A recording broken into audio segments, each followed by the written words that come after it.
Oh, right on. Well, welcome, Journey Art. I literally just hopped on. And thanks for subbing. How you doing this evening? If it's evening for you. Whichever time zone you're in.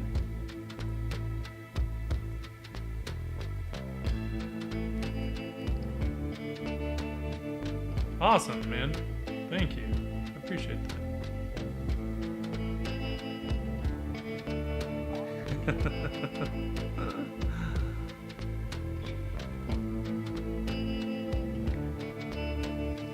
Well, I'm happy you feel that way.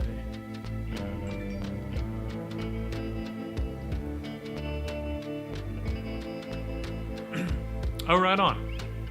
Where are you going?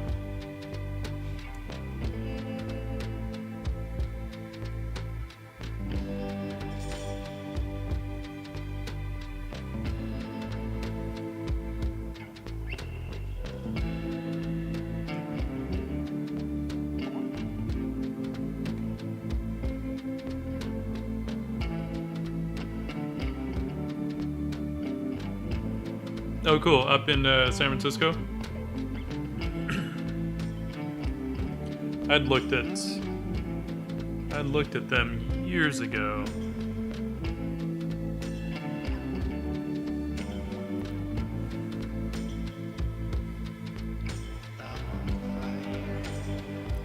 I had ended up then wanting to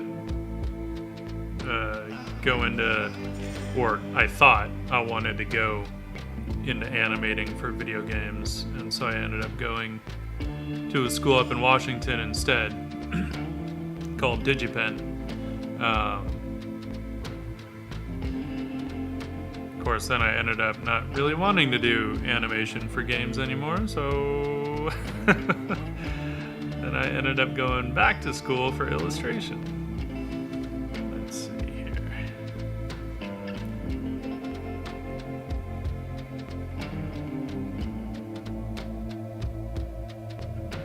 Okay, why? Oh, probably because I'm on the eraser. That doesn't help.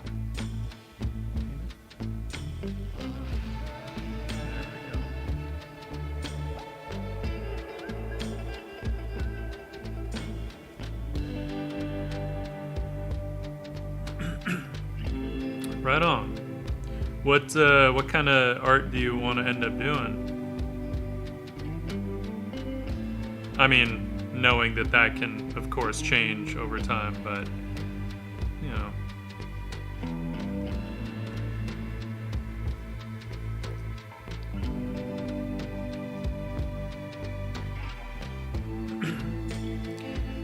Bunny Bun Hop, welcome.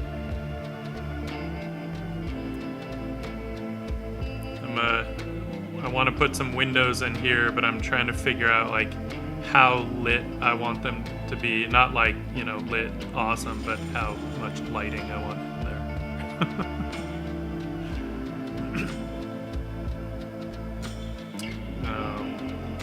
So I'm kind of just like messing around, seeing. It's a little tough to tell because obviously I have the hot colors on them right now, but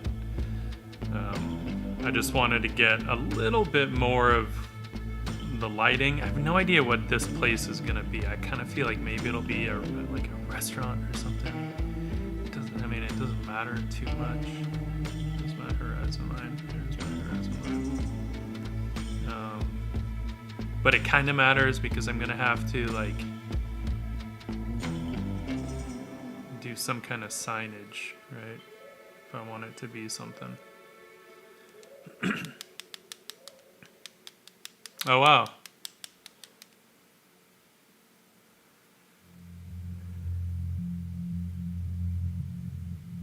Oh, no. No real background. This is all very, very loose and painted, as you can see. Just clean edges, right? I feel like the key with backgrounds is like your edges and your values. If you get your values right, usually, I mean, that's enough, you know. So no, I don't tend to use photos in any of my illustration unless it's something for work that kind of requires it. But for my own stuff, I always keep it pretty much all painted. I don't like using photos for stuff. You know, it's fine if people do. Like I said, sometimes I have to for work, but I kind of feel like if work isn't requiring it, then like just paint it. It looks better.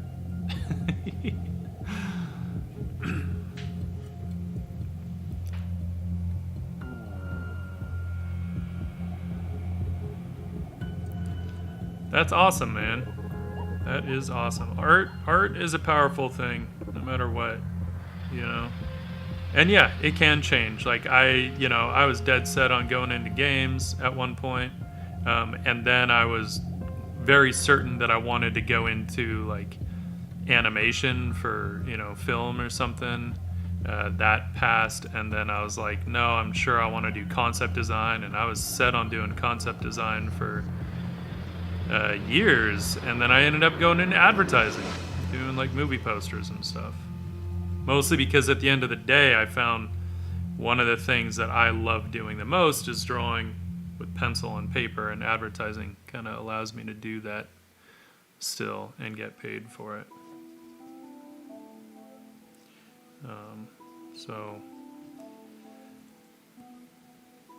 I need some dividers in this window.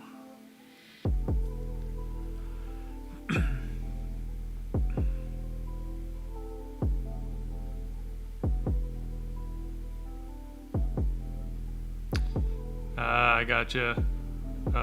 Yeah, I mean, sometimes, especially if you haven't been doing it for that long, it can be a little tricky if you stop.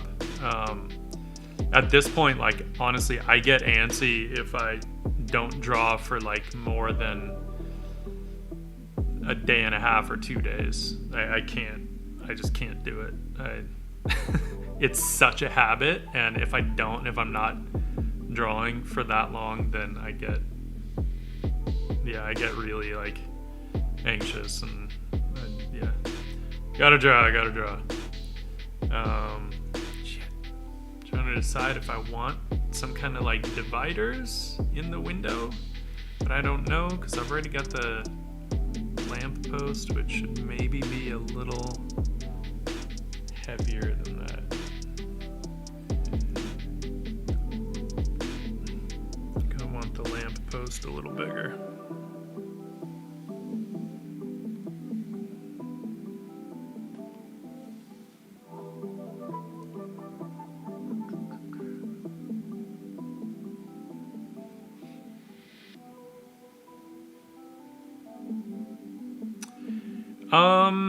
You know, honestly, like if you're kind of feeling a bit off with your art, or like not quite being able to get the motivation up to do it, I feel like sometimes you just have to kind of trick yourself, and just start doing it before you can overthink it. You know, it used to happen to me a lot with,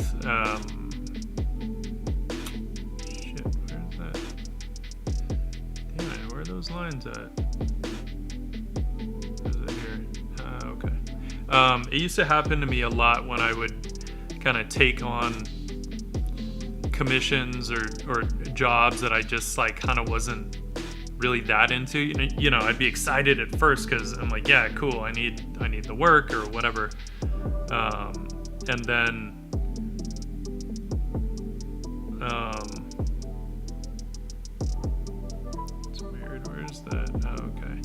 and then what would happen is I would, you know, I'd start it, but then I'd pretty quickly get somewhat disinterested. And so a lot of times I would have to kind of just trick myself and just start working on it anyway. And then I found like once I started doing that, like once I started working on it, I was cool. I was good to go. It was just that initial kind of like starting that was the hard part. And so if you're kind of not feeling like drawing, I'd recommend just doing it anyway, because that's part of it. Like if you want to go and become a professional, I mean, we have to draw day in and day out, whether we want to or not, and it gets to the point where wanting to draw or not no longer comes into play. Like you're at work, you draw, and that's it, and because otherwise that never goes away, really. Like you never all of a sudden hit this point where, oh man, I want to,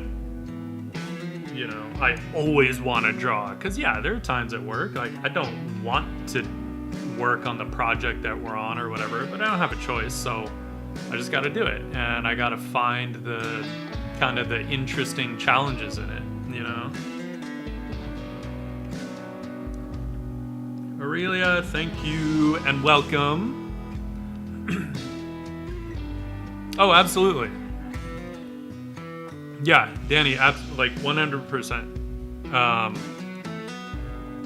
Now for me personally, I tend to study older artists, like past masters, kind of. That's the art that really resonates with me. But also because I don't want to like go too hard into like someone else's style, that's maybe currently working. I don't want to. I tend to be a bit of a sponge with that stuff, and I don't want to, riff on what they're doing too hard. So, but yeah, I think, I mean, you have to study other people's art. You have to study past artists. Like that's the only real way that we learn and build on art that has come before. Otherwise we're all thinking that, oh no, I gotta make this all up on my own, but then you're gonna be hitting pitfalls that you could have bypassed had you just like studied what somebody else was doing and how they did it. Aurelia, thank you. Maybe you can check in a little later and see how we're progressing. But I think we'll get far enough today that I'll probably also post the progress up. I'm debating. I think I'm going to work a bit on the background, and then I'll get into one of the figures today, because I feel like painting at least one of them up. But I wanted to get some of the background in, because that's going to affect the lighting. So I kind of need to know where the hell I'm going with that.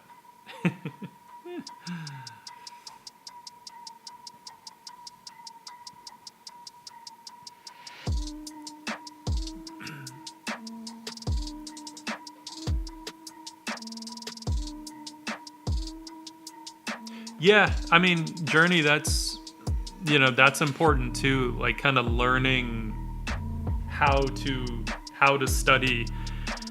It's a huge part of it, and that's where I do get asked a lot, like, is art college worth it? And it depends. It depends on who you are as a person. It's great for some people, and for other people, they don't need it. Like, I'm super glad that I went, because I met awesome people there. I had amazing teachers, and had I sometimes think, oh, if I had to do it over again, I'd go halfway through and then I would stop, and just work. But the reality is, I learned, for me, the best stuff that I learned was in like the last half. So the first half didn't do me that much good. I mean, that's not entirely true. Obviously, it set things up for the second half, but where I was really learning stuff that was just like, blowing my mind, so to speak. Whoa, easy there, Photoshop.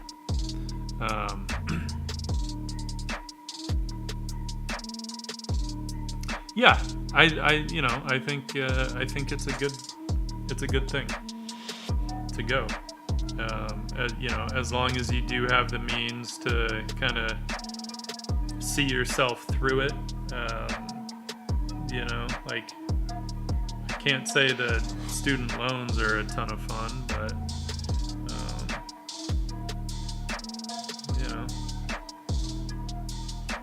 making it work.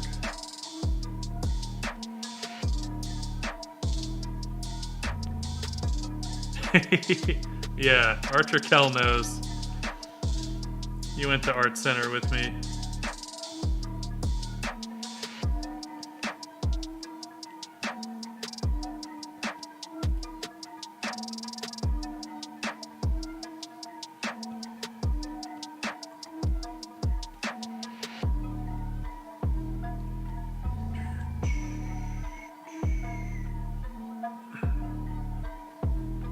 Oh, Art Center is stupid expensive. Now, I'm not sure. I think Art Center is like 21 or 22,000 a term, and if you go full time, there are 3 terms in a year.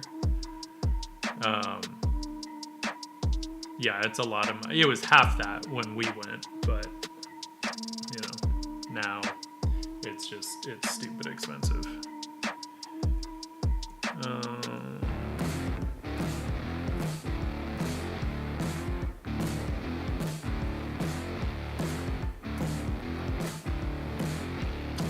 Know about this window. Not totally sold. But maybe we'll see. We'll see. Can get some vague notions of people in here. Well, they should probably maybe be a little bit bigger.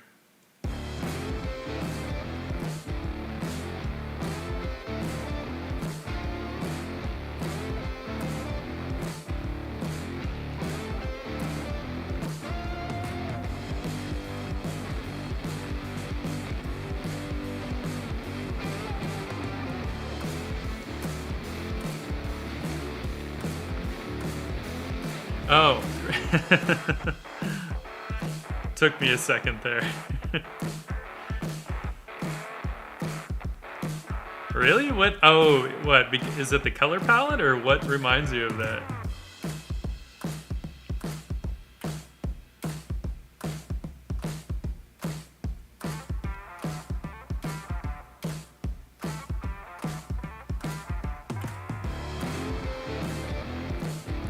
No werewolves.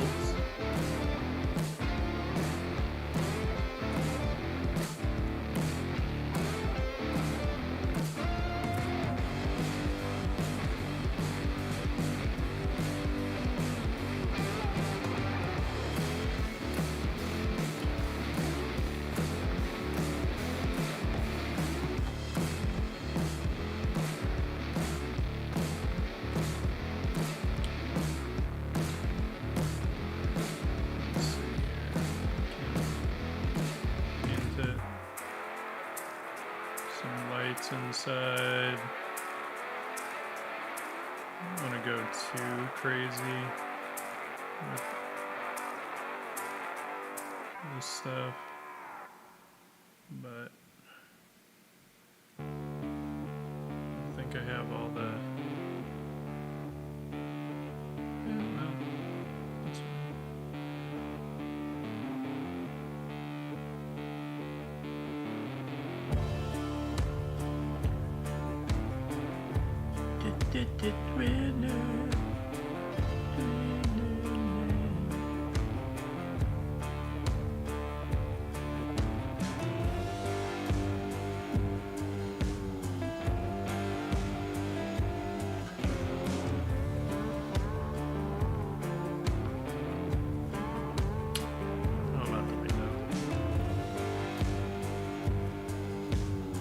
I'm fine having a window there, but I don't know if I want people, like, I don't know if I want the lights on in there. I might see if I want to like have a sign on, but have it be like after hours. So maybe it's closed inside. In which case we can just kind of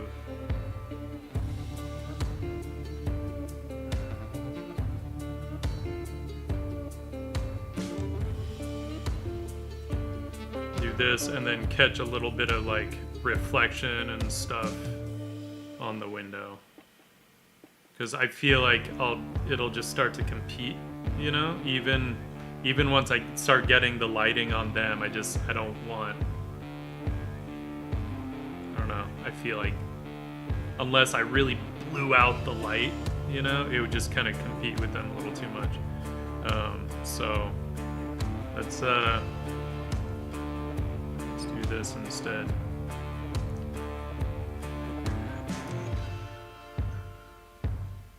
Yeah, I agree.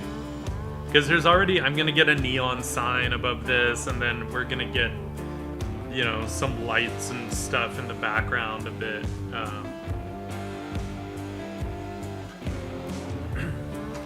I don't know how much of the background stuff I'll get in, but I want to get the neon sign in because that's going to affect lighting on the girls. They have a street lamp above them, right? So, that's the main light source, and then the neon sign will be, since it would technically be behind them, that'll give some fun kind of rim light. And I'll also hint at some fill light coming in, maybe from the other side of the street, like within the shadows and stuff. We'll catch some of that. So there's plenty to do.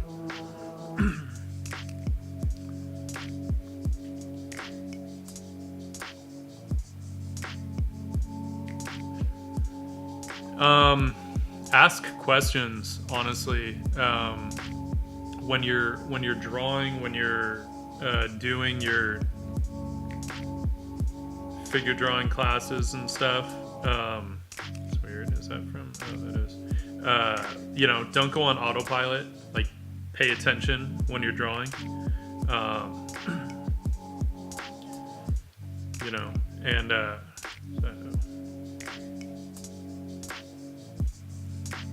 and always like have a goal when you're drawing, when you're sketching, when you're doing whatever. Always have a goal for the day, you know, for that session. Make sure that you're always kind of asking yourself what else you need to work on, you know. Get a little bit of the light bleed from the street lamp maybe reflecting in there. I can dig that.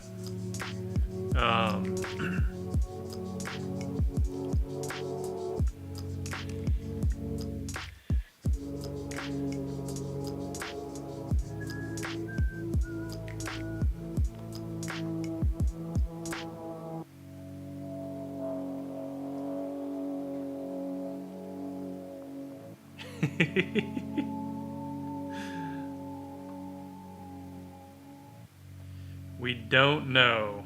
I mean, it's gonna have a big neon restaurant sign, so I don't think there's much ritual happening. But who knows? Maybe. Uh-oh. We got a raid. Hey, Shane, what's up, man? How's it going? Welcome. Welcome, raiders. How are y'all doing?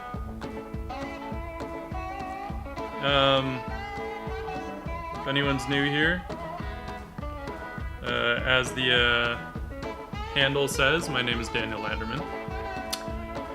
I work in advertising for the most part as a sketch artist and illustrator, doing entertainment advertising, so key art for movies and TV and video games.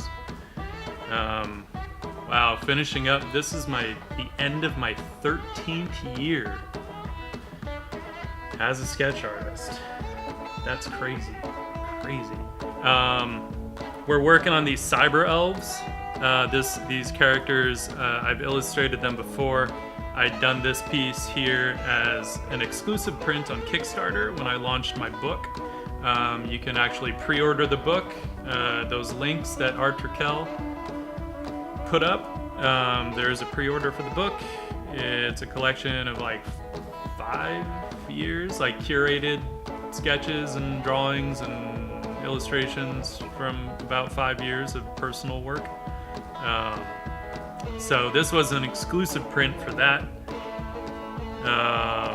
But since it was exclusive to the Kickstarter, I was like, you know what? I want to do another one of them, but you know, different scene. So that's where we're at. Kind of just sort of digging into this, playing around with the environment a little bit, and then I'm gonna get into painting up one of the figures pretty soon. I just wanted to get enough in here to be able to kind of get the lighting clear on them. So, you know, environment is important when we're dealing with that stuff. We gotta know what's lighting our figures, right? Shane, how you doing, man? How was your stream? Oh, right on. Well, I appreciate that, my friend.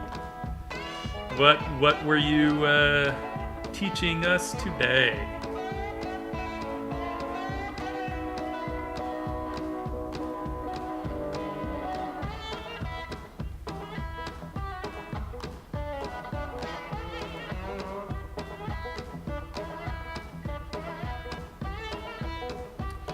Ooh, Carthage. Right, oh. Did it go well? Okay, that's weird. That happened. Did people ask good questions?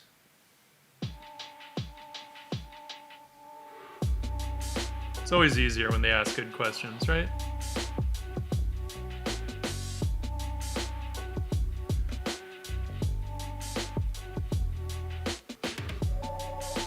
Very cool. Oh, by the way, Vern NYC, this is a hover car, but based on a 67 Camaro.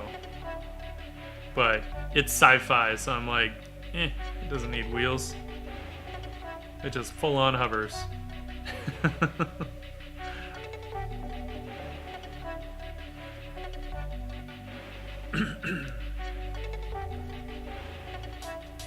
Yeah, when I used to, when I taught for a few semesters at Laguna College of Art and Design, it was always so much easier if I could have the class be more of a conversation rather than just me like talking at them.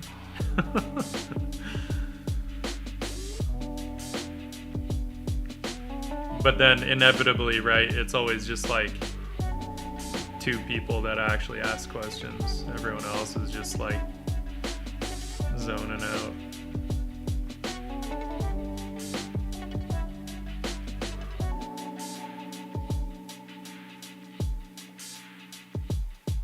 All right, let's I got to think of a sign. You know, I want to put like a neon sign on this, but that means I actually have to design a sign. Or I just need to put a placeholder scribble there, which I might do because I don't really know what the hell sign I would put, but I know roughly that I want it to be. I mean, you know, the other option would be I could. One, it would be really good if I stuck to the proper perspective, which even that window is not quite at the right perspective. Shit. Alright.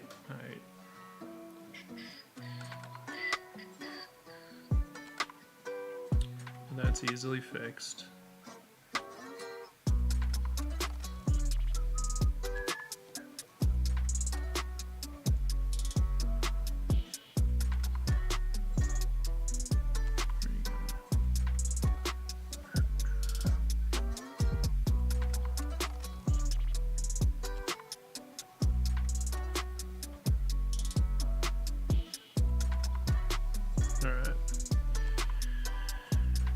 did I put? I don't even know where I start. Oh, god damn it. Ugh. Get your layers straight. I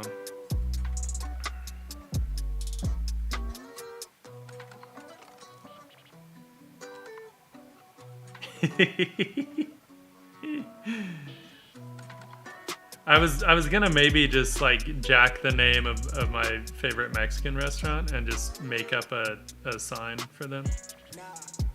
Because my favorite place is Senor Fish. And I thought that'd be kind of fun. I just don't have an idea right now of what I want that sign to look like. So,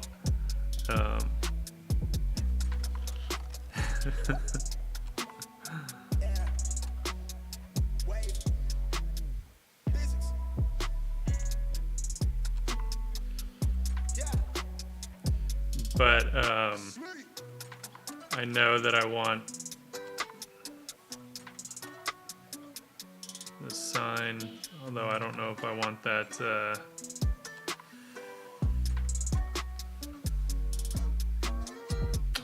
tangent up at the top there. That's not fun. Bad tangent. Let's use something more like this. About that. That looks like it could be a sign for a Mexican restaurant, doesn't it?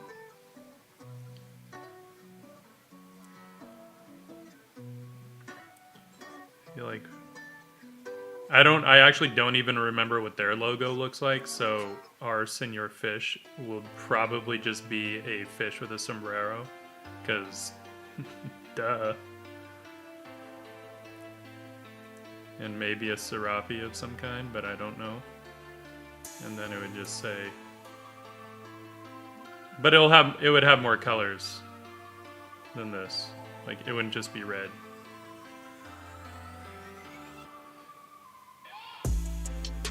Senor Fish.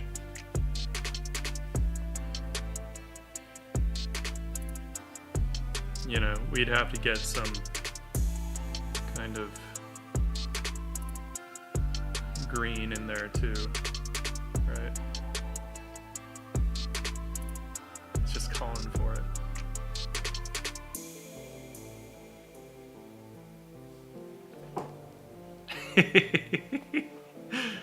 Hey Shane, thanks so much, man. Thank you for the raid. Everyone, you should give Shane a follow.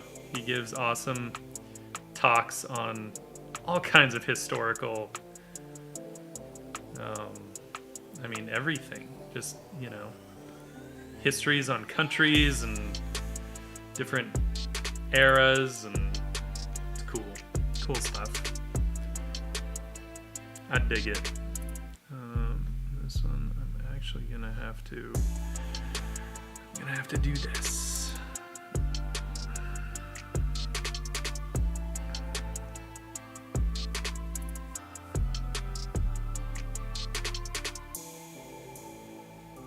Oh.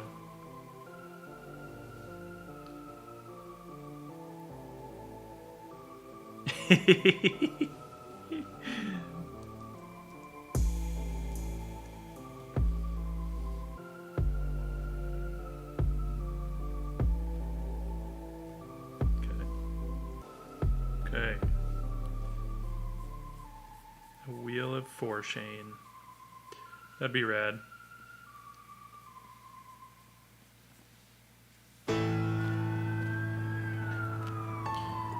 And the reason, I mean, obviously this is a super rough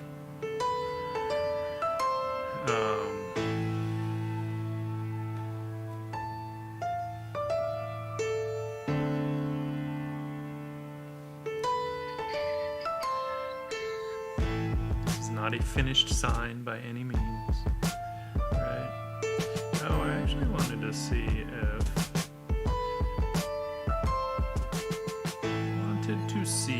if yeah, see, Photoshop's ad still kind of sucks. Sorry, I'm getting all distracted here by stuff. It is a proto-sign design, isn't it?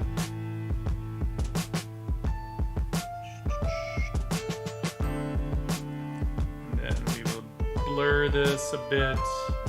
Just like caution blur. Of course, this is so big that you gotta like kick that blur up.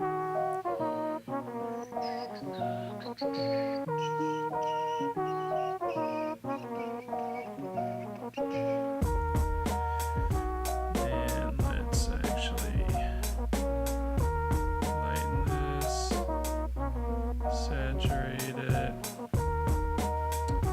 and we're gonna kick that opacity down a little bit. Sorry, just techniquey stuff. A little bit of that neon sign vibe in there.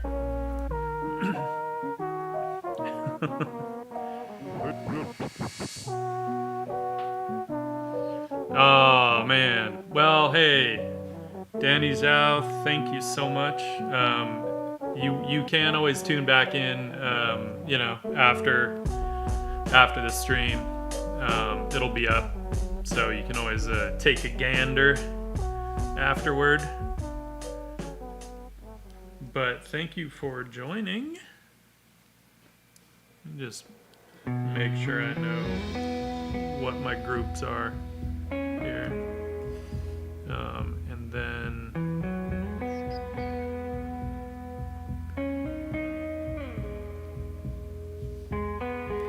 go with this.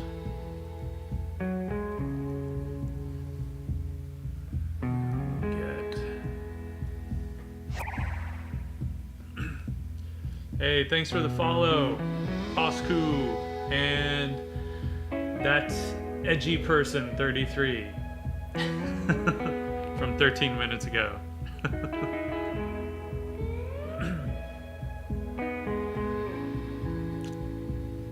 CYM.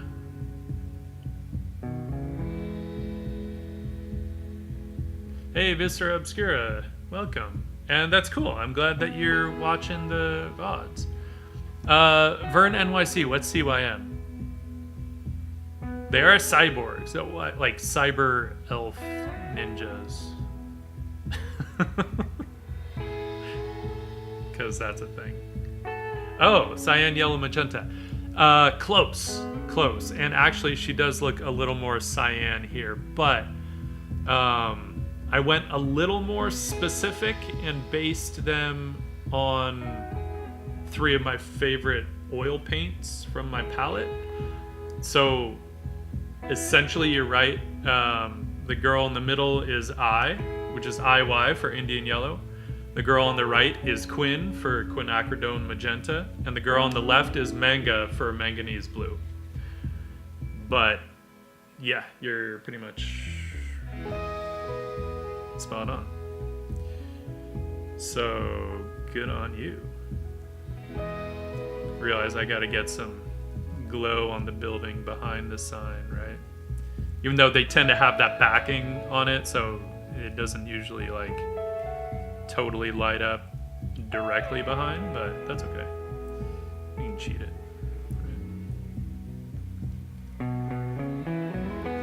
Brent Sienna.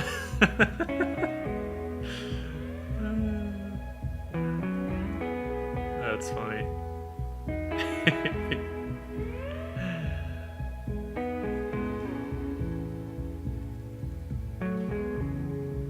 And then we can catch a little bit of light back here, but this part of the building is like further back, so I don't imagine it catching as much.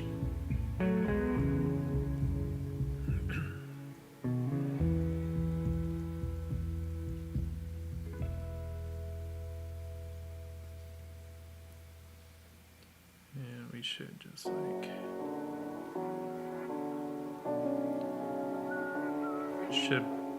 I should actually put this on another layer in case I want to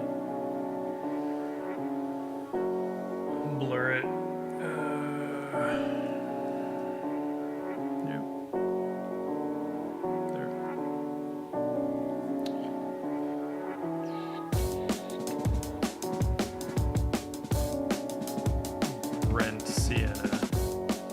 Yeah, so I'm not going to spend too much more time on this part because I want to get into painting one of the figures because, you know, that's just more fun. And since I have 3 figures to paint, I can kind of bounce back and forth, you know? It's like you do a bit of the background and then your reward is you get to do some painting on the characters. So that's fun. I'm gonna blur this, by the way. So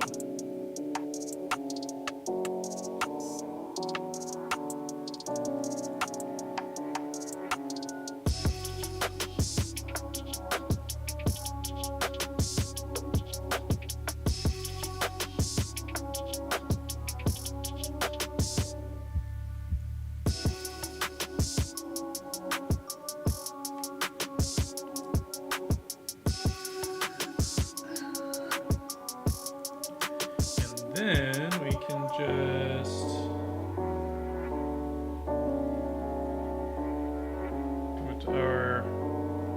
with a eraser we can, you know, just get in, get a little texture on there, the texture of the wall, whatever the hell it is.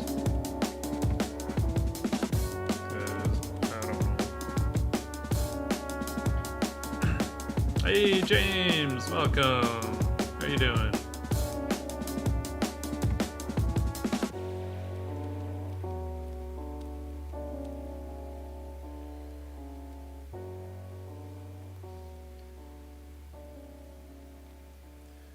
How is it going, sir? Hope you're doing well tonight. 'Cause I sure am.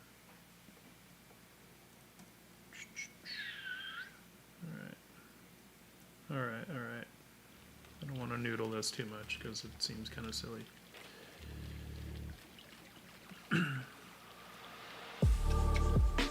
Alright, so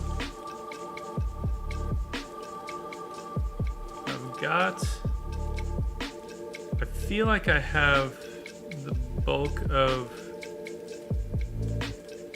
I want this light bleed to be a little harder, a little heavier. I feel like I have kind of the bulk of the lighting for them set up here, essentially. A little bit of motion blur, no preview, not that much.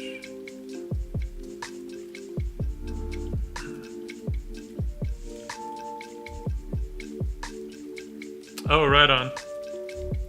Well, thank you for dropping by. Are you just you gonna lurk, or you gotta bail? Either one is totally cool. Just FYI. I understand.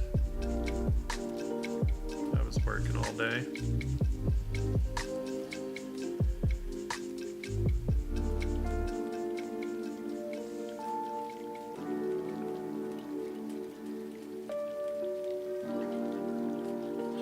Let's see here. It's got a good vibe. I think I'm gonna paint up Eye first. Mostly because she's the lightest compared to the others. And it's just getting a little distracting, so we're gonna go ahead and work on her.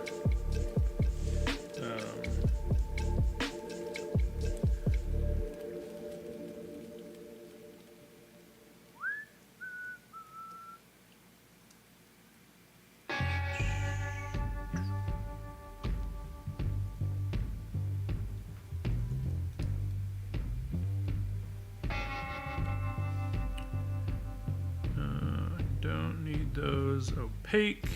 We'll change them to multiply though. Weird.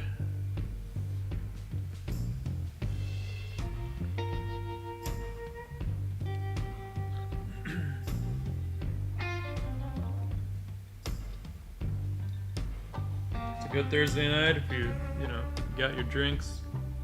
Cheers. I was in the mood for a Sazerac tonight, so that's what we made.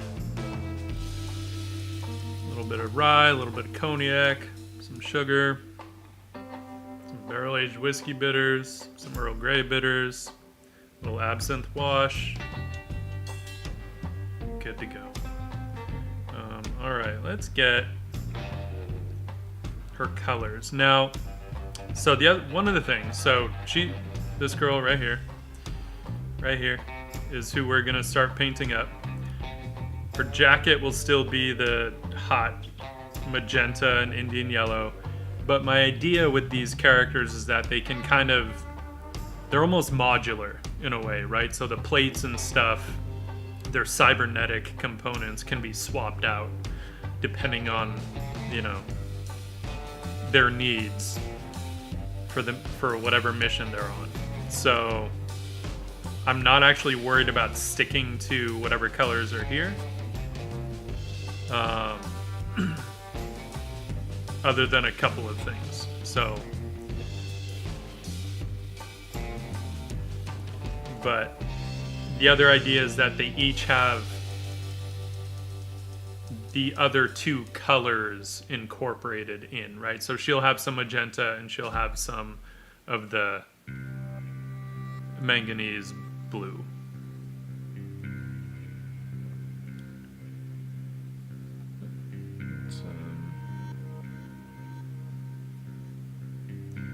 And what I will do, because actually, really quick though, I need to change her color. She's not really Indian yellow here.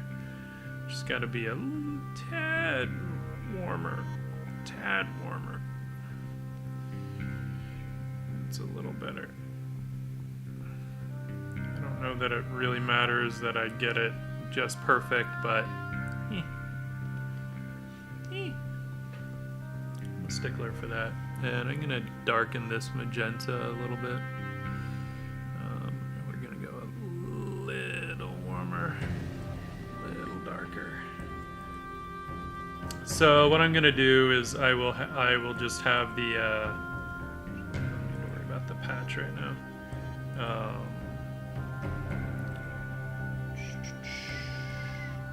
I'm just gonna lay in the flat colors first, then we'll do a multiply layer for our shadows, and then maybe an overlay layer for the lights, and then some opaque painting on top. Usually goes fairly quick, all things considered. Let's see what we did on her coat, though. I kind of didn't care about the pockets on this one. That's okay.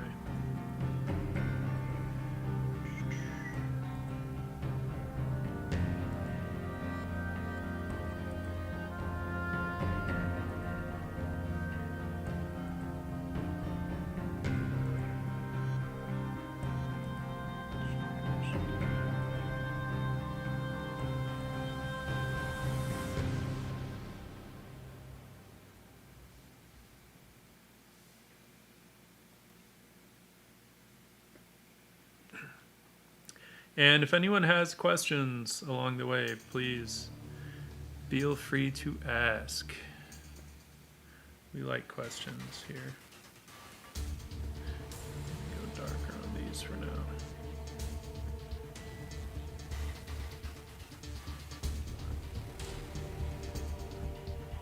And it doesn't have to be about this piece. It could be something else entirely. It doesn't even have to be about art. Like all kinds of questions here. I do, so I just went with like metallic.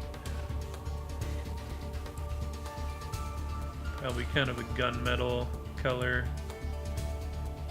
on her linens, or big like Chanel linens. I don't know.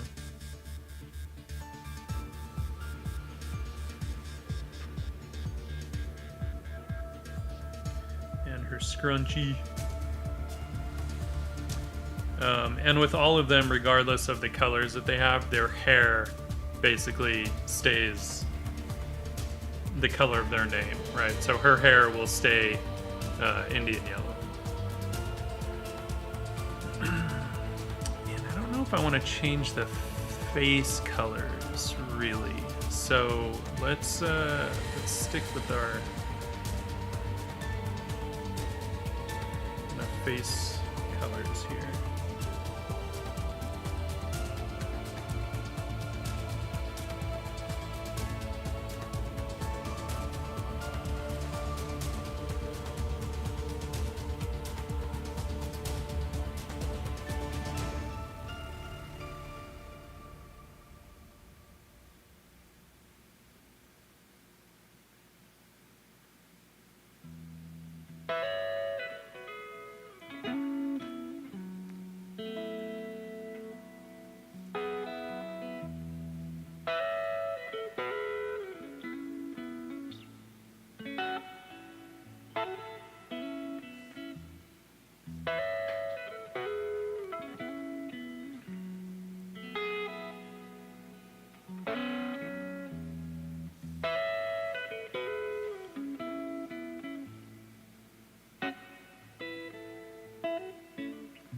Couldn't even really tell you what colors I went with on these because I did all this stuff. I think I'd wanted kind of almost a flesh tone, but like maybe a little cool.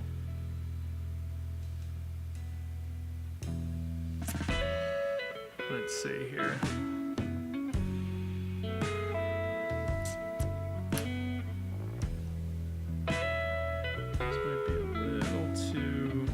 If I'm gonna throw shadows on top, I think that's a little too dark. So this, I'm essentially thinking of this just as local color right now.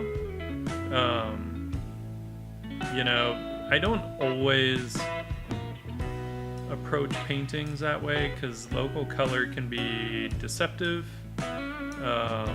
but I think when we're working digitally, knowing that we're gonna throw, you know, multiply layers and overlay layers on top that will actually shift the colors according to the light, it's kind of okay, right? But generally, like if we were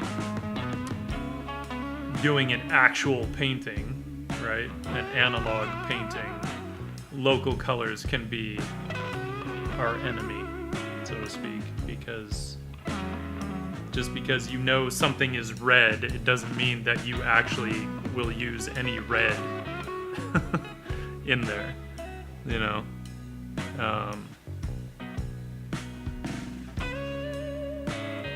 So that's always, I feel like that's something we always kind of need to keep in mind. Because if we get a red item, but it's under like a very blue light, then that red item will actually be purple. So even if it's like a nice red apple, but it's under a blue light, you're gonna have a nice purple apple. It's only in comparison to everything around it that we know that it's red. And one last thing. Okay, so I did give her lip color, actual lip color.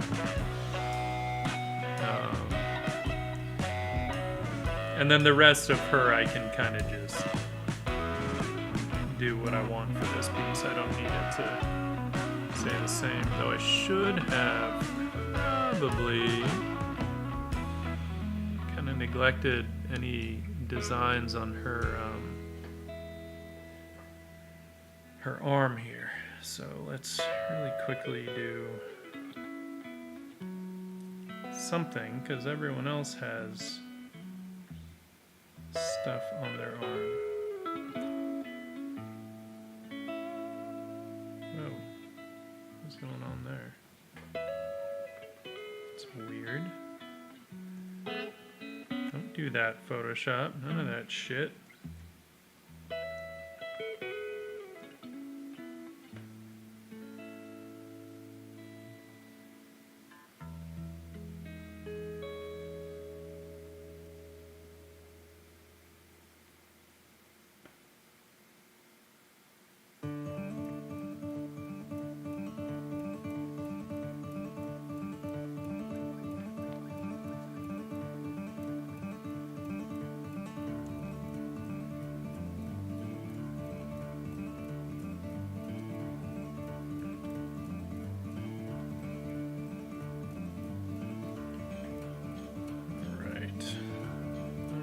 let's see here. Colors. So I know I want this kind of metallic color elsewhere.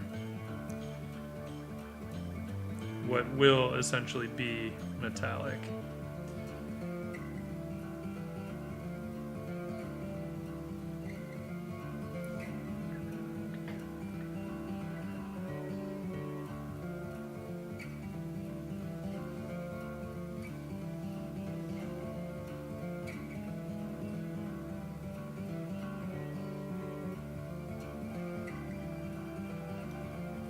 But I do want parts of her to also still have that like Indian yellow. And I'm debating if I like how kind of hot I want to go with them. Like, do I want them to have a lot of the saturated color, or do I want to kind of like, you know, desat them down? I'd done this early piece of Quinn where before it was only her hair that was going to be magenta, you know, and then, which is actually the shirt that I'm wearing right now.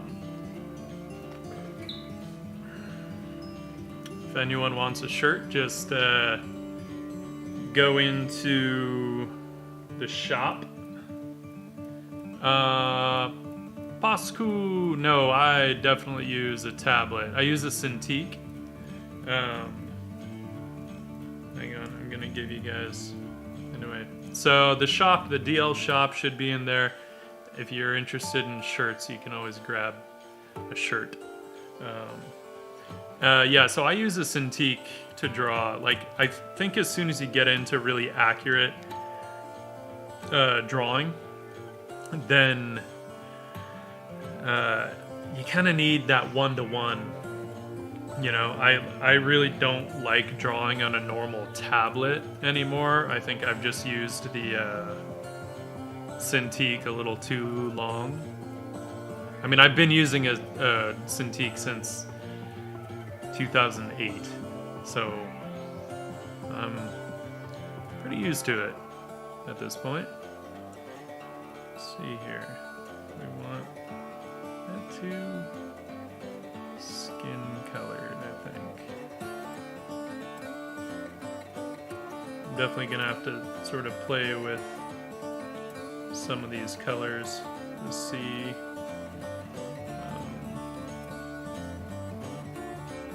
what I actually want, because I'm not sure.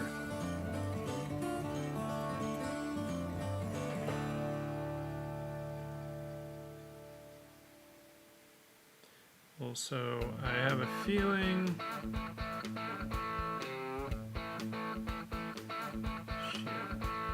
You know, we really should be looking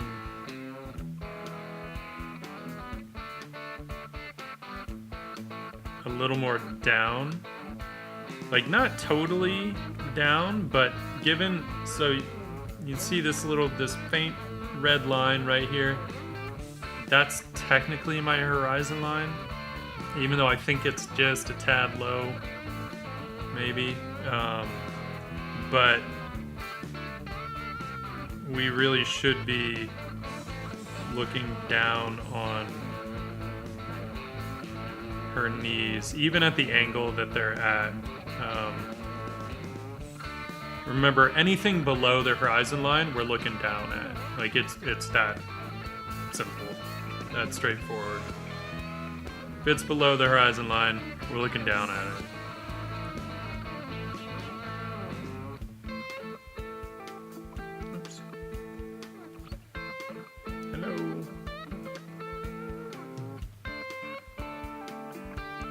Photoshop, pay attention.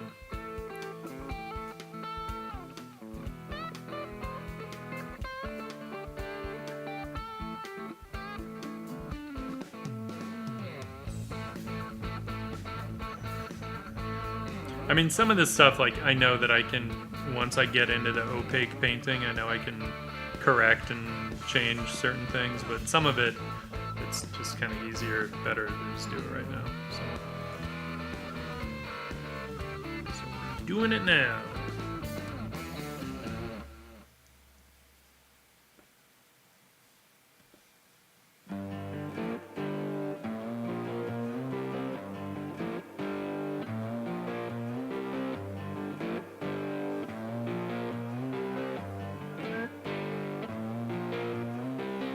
And they are not symmetrical either, by the way. It's not as obvious with her, but with like Quinn and Manga, we see that their patterns are not symmetrical. It's a little too dark. I have to keep remembering that I am going to be doing a multiply layer over this, so if I go too dark at this point, it'll just go black, which is fine if that's what I want, but if I don't want something to go straight up black, then I gotta take that into account.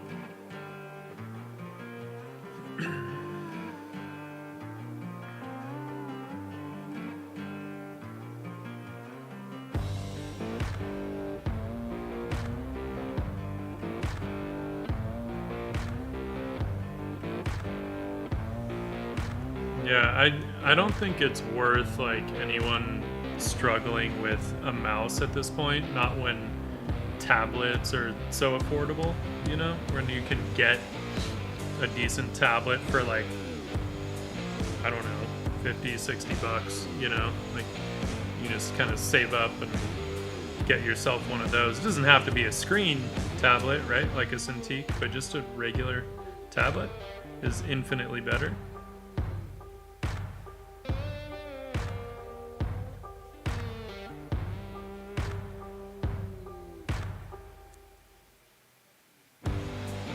Better than a mouse, I mean.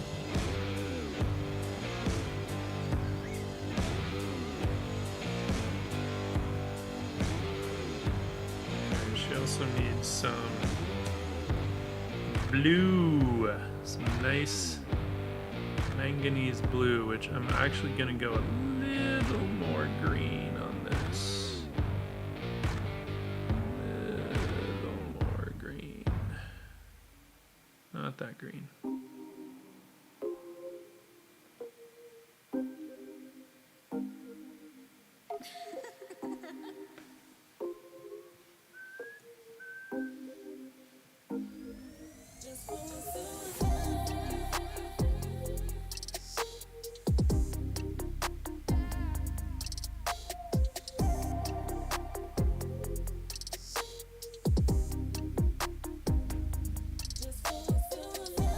I think I gave her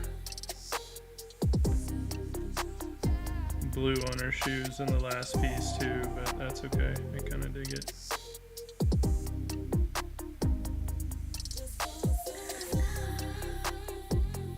But I feel like I still need to give her some more blue elsewhere.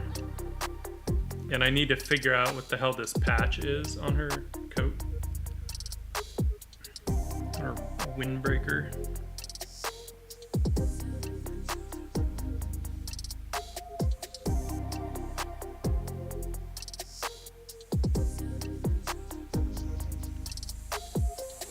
Maybe we'll just put some of this blue on the coat for now, just so we don't forget that patch.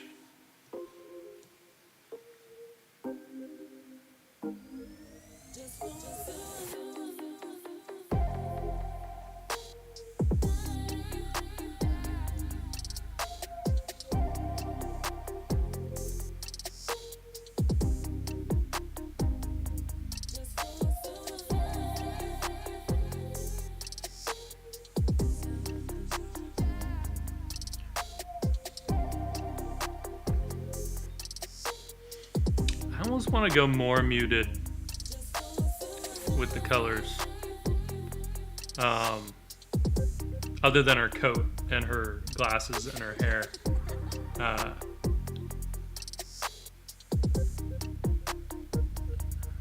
think it'd be kind of fun to just sort of tone it all down. So what we're gonna do is do something like that real quick. If I go too yellow, then if I mute it, it'll just look green, and I don't want that. But let's do this.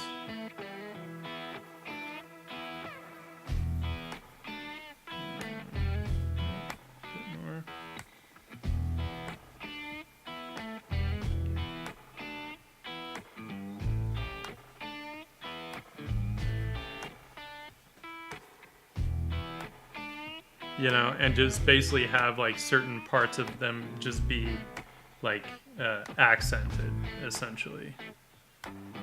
So like that coat and her hair will pop, but I don't necessarily want everything else to be like.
And I might have like some parts that are kind of like accented.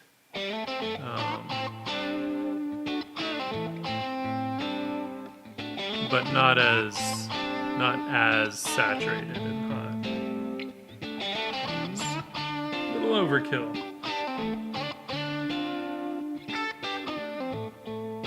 Plus, you get anything that's even half saturated next to something that is like very desat, and it'll look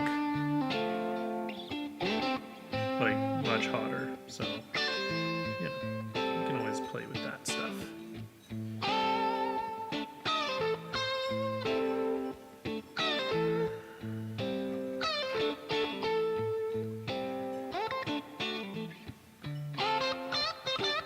And as Harvey Dunn would often say, once you have a few tones and a few colors that are working, repeat those tones and colors throughout the piece. So that's why you'll see me often color pick. Especially once I get painting a certain amount, you know, through certain distance to the goal line, then I'll just color pick. Because otherwise, you know, it can get busy, it can get muddy, all kinds of nonsense can happen. Oh, she had a black kind of a thing. Okay.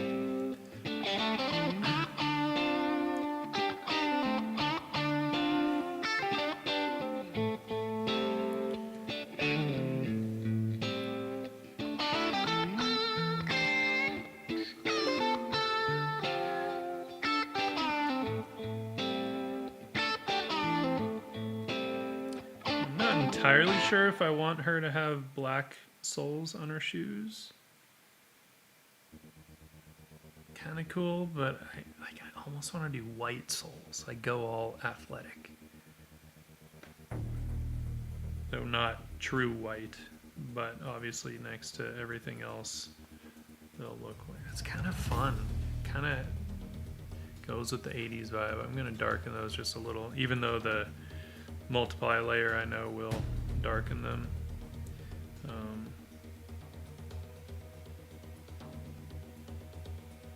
But it's kind of fun. I feel like black souls are kind of the obvious way to go. Which, you know, for if you are actually being like covert, then perhaps dark souled shoes are a better way to go, but let's not overthink it. You know.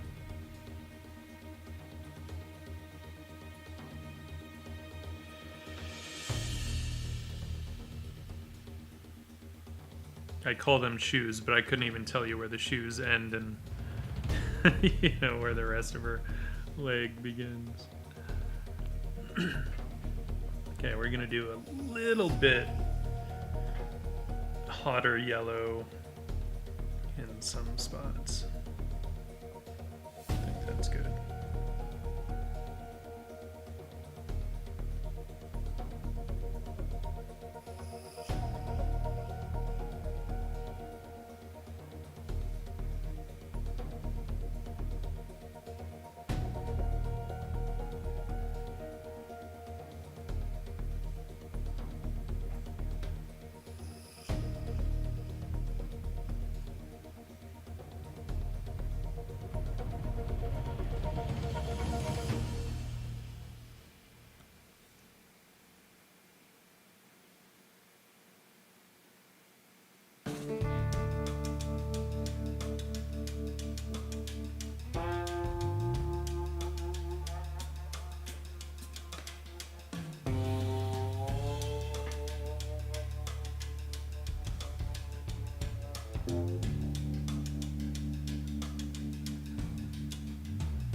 Then I'm gonna get into the shadows here pretty quick.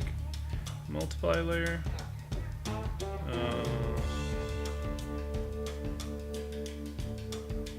Gotta figure out what color shadows I want. I don't know if it matters too much in this particular piece. I'll probably just go with, you know, cool shadows, even though the light is pretty, like, I have the, you know, my idea is that they're like cold LEDs kind of. Oh, the other thing is I was gonna have the headlights of the car on. Shit. I feel like I better get that in really quick. Real quick.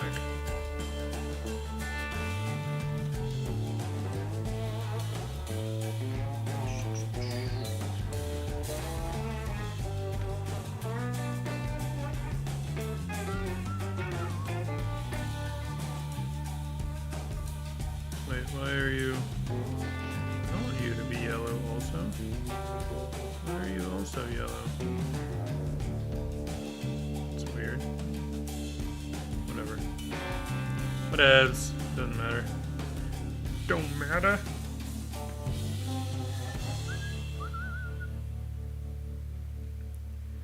Man, we're gonna have a lot of cool lights in here. But then, I mean, that's kind of fun. That sign will pop a little.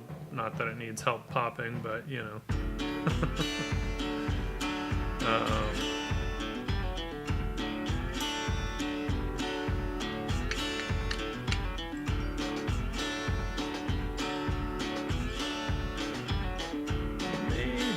Maybe I'll go with a warmer.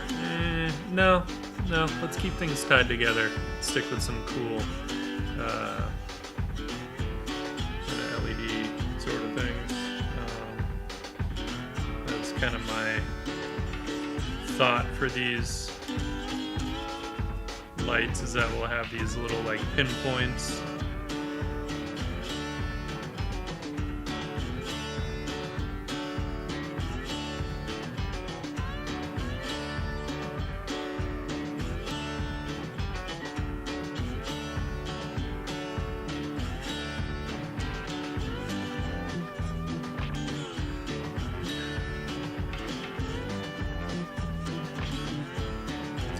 because obviously that'll affect her lighting, right? Because she'll catch some rim light on her legs from this, and there will be some light bleed from it, and all kinds of craziness. All kinds of crazy.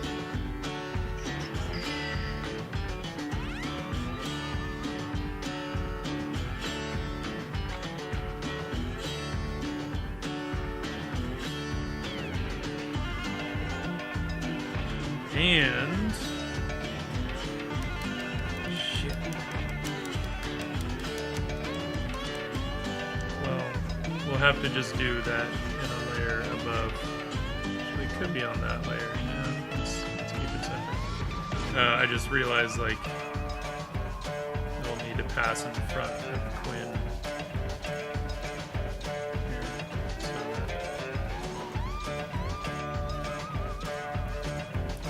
Have to light up that smoke and all kinds of who knows what.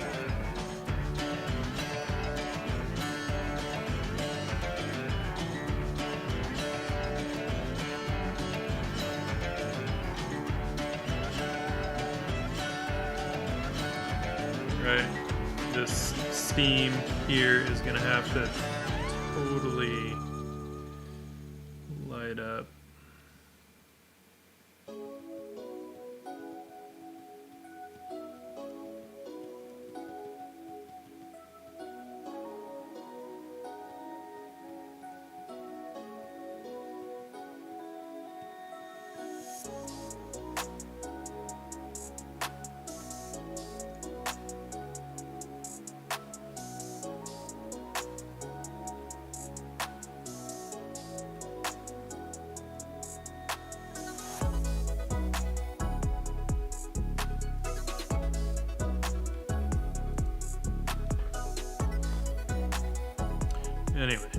Anyway, back to our girl here.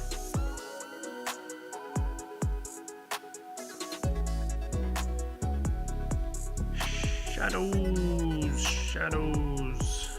I want actually do the shadows. I think above the lines. Multiply.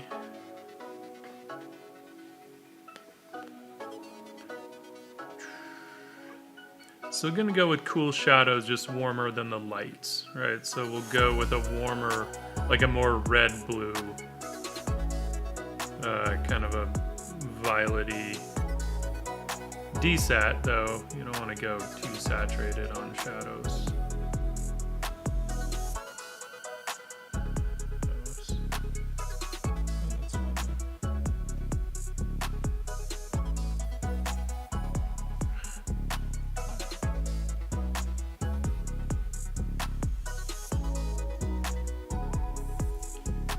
See here, where are we?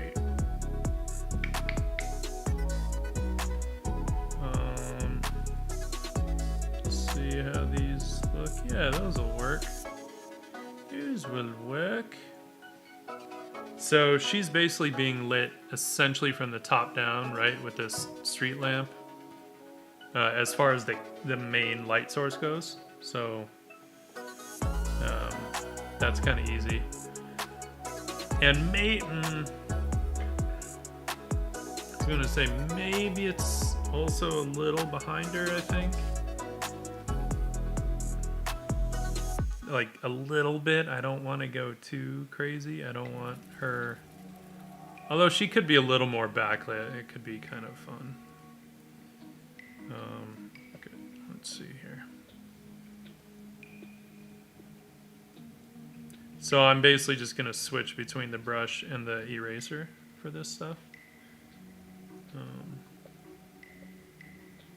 Maybe just catching her nose a little bit.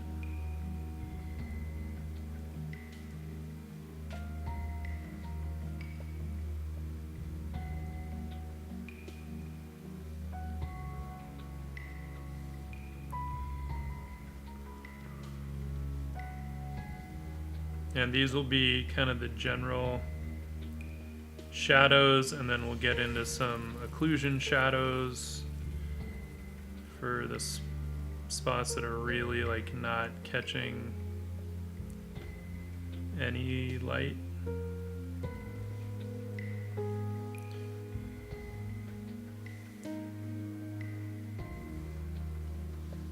Feel like on her hair I might go warmer with my shadows, just because I think it'll just stay cleaner on the hair, and it'll keep, because I want their hair to be more like saturated and stuff, so I think I'll keep the shadows a lot cleaner. Obviously you start mixing purple with yellow and, well, they're opposite colors, so you're just gonna get a kind of muddy gray mess there.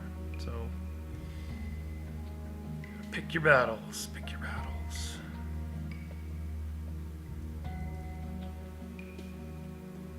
I don't want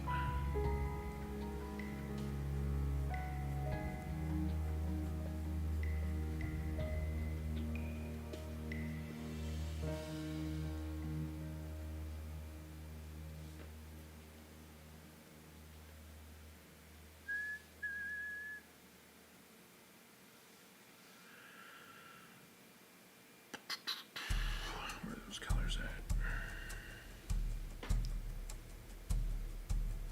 It's the only hard part. Sometimes I don't like to zoom in, but then when I do zoom in, I see all this stuff, these little spots that I forgot.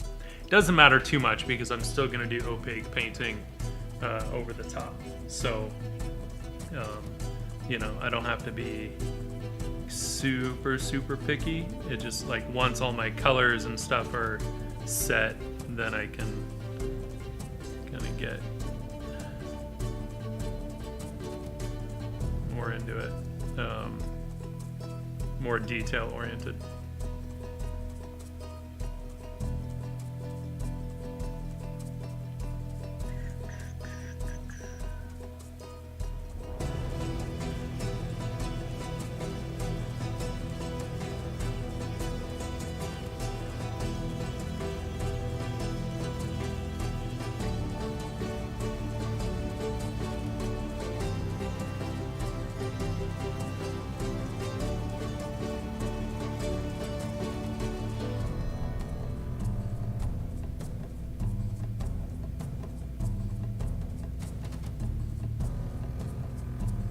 Sure yet how I want to handle her glasses.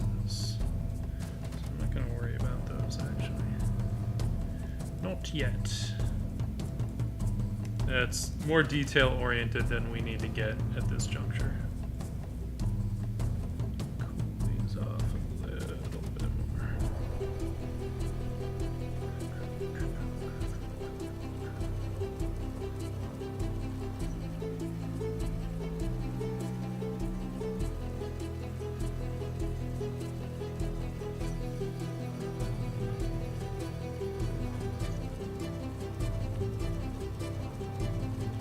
Just seeing where her cast shadows and stuff might be.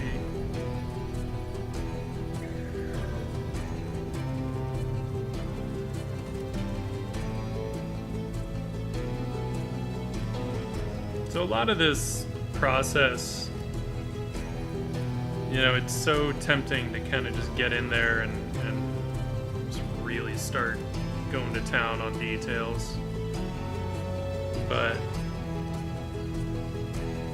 you know, it's these kind of larger, these broader strokes that we really need to kind of keep an eye on most of the time.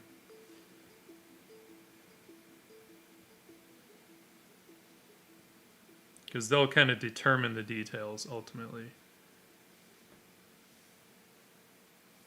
I feel like her shoulder would actually be in shadow.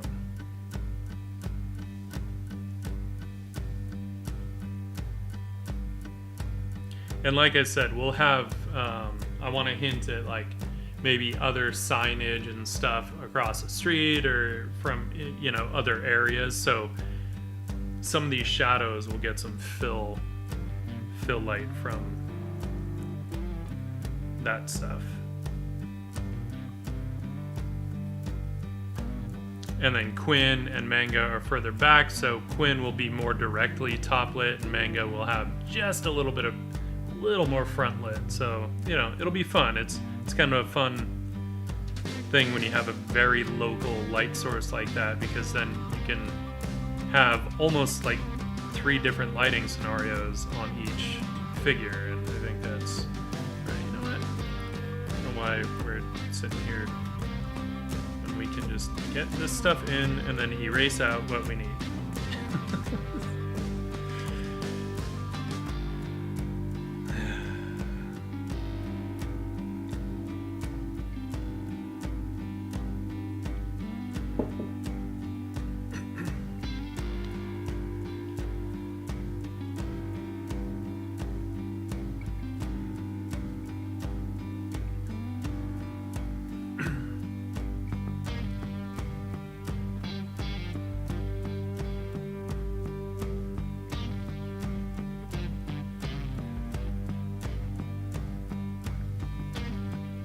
Then at a certain point, well, I don't know if the car would really cast a shadow on her. I don't think it would be the right angle. On Quinn, it probably will, right? We'll get a shadow getting cast from the. Oh, that'll be kind of interesting, huh? Maybe, but maybe not. Let's think about how far out this light would actually be if we think about the perspective. This light would actually be a little further. So our light here should probably be more here, which would make a difference for us. A little bit. Not a ton of difference, but a little bit.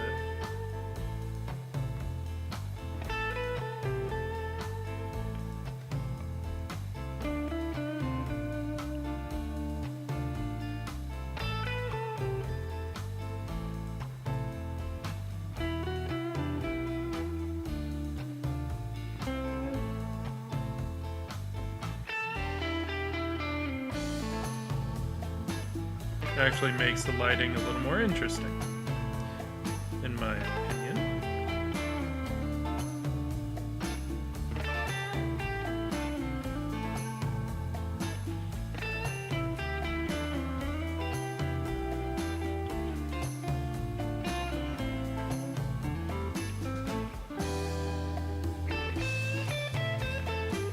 I didn't design her to have booty light, that's just how it worked out.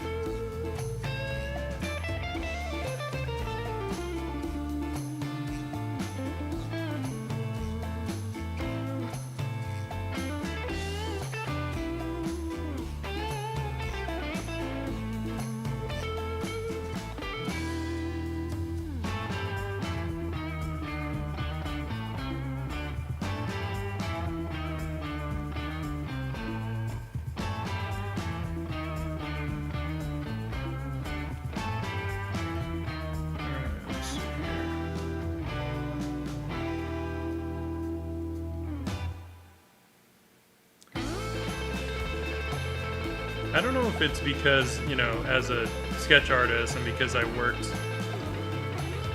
like, I used to be probably 95% pencils at work, and in the technique that I use for that, I use erasers to erase out the lights. So I don't know if it's because of that sometimes it's easier for me to think of lighting in that way. You know, rather than like going really carefully on the shadows, I would rather just, you know, knock in the shadows and then erase out where I want the lights to be. And so I don't know if it's just like that's how my brain works now after years of mostly working that way. Makes sense.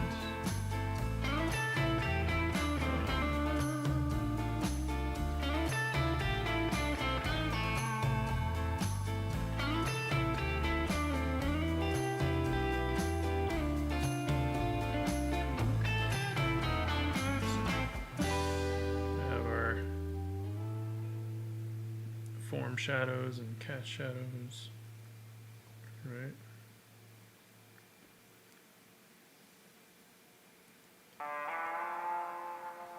It's just a smudge tool so I can soften some of these form shadows.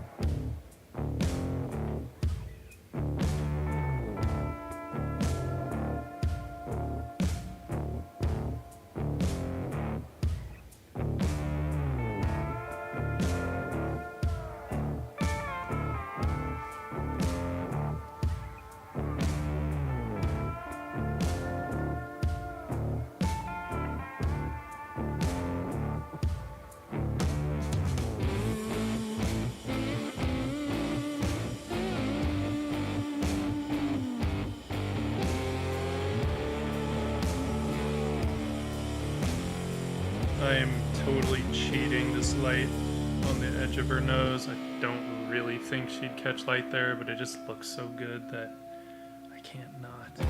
And I don't think anyone will look at it and be like, whoa, dude. Bro, your nose.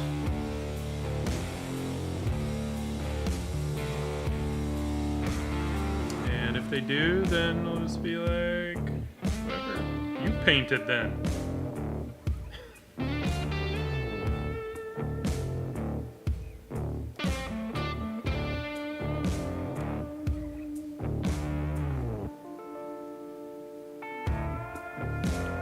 Goddamn professional.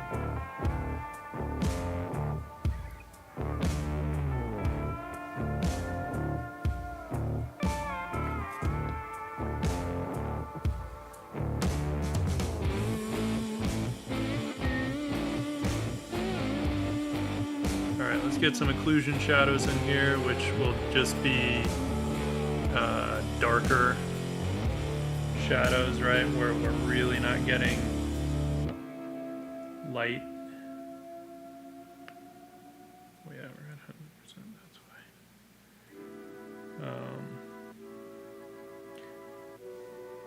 why. And also, in order to check our shadows,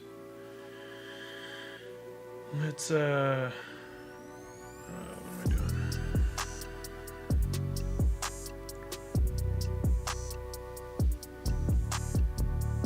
Let's not do white.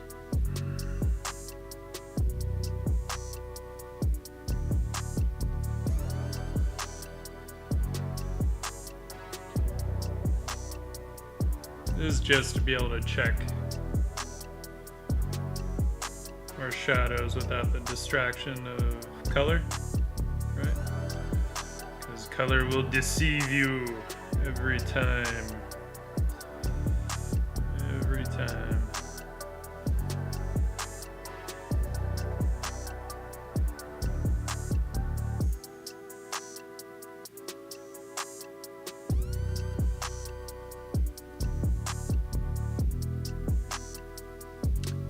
Go a little darker with those occlusions.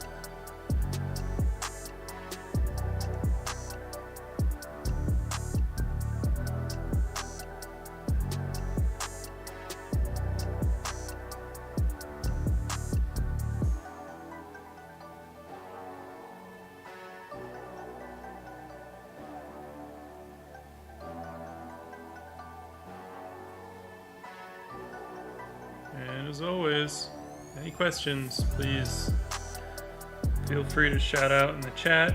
Any questions about anything? anything at all.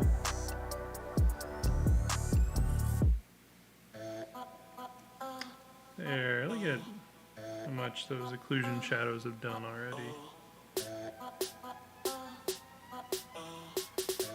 And then also use it just to get a little bit more modeling in some of the shadow areas, but I'm gonna do a lot more of the rendering with the overlay layer. Because with that I can do both lights and darks, right? So, and then I'll do some opaque painting as well. And one of these days I'm actually gonna have to figure out what's on that patch. If I don't want it to just be, you know, a round dot. It's very art center of her.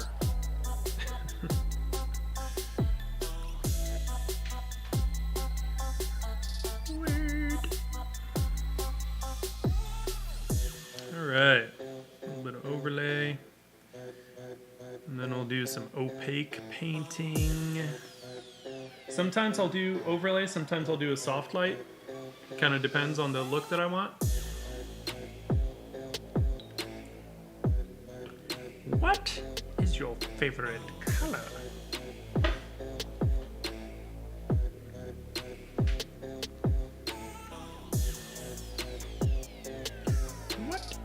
Average airspeed velocity of an unladen swallow.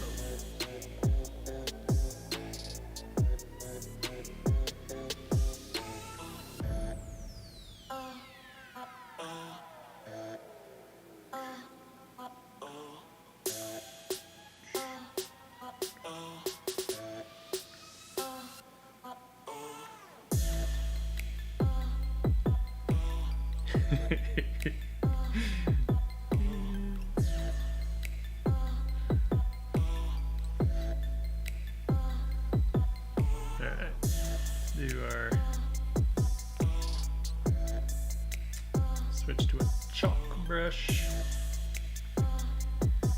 and get into our overlay. So we know that our light is a very cool light, right? So let's just pick us some very cool lights. Make sure our brush is not too high opacity. I just kicked it down to like 30% just to see. That's nice. So it's lightening it and it's adjusting the color, but it's not going crazy, right? Because if I did 100%, it would be a little too strong right off the bat. I might actually go that strong. I kind of dig it. But I'd rather kind of sneak up on that one a bit.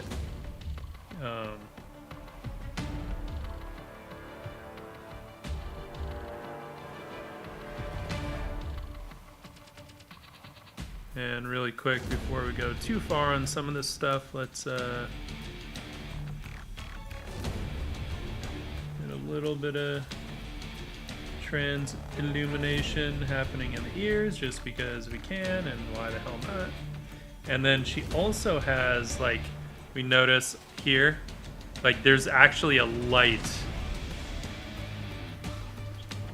from her glasses on the inside there, some kind of a glow.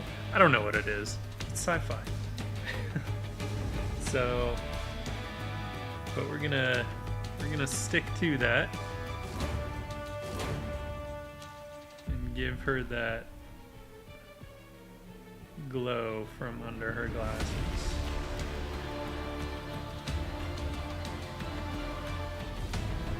Maybe they are slightly illuminated. That's fun. That's fun. I dig it.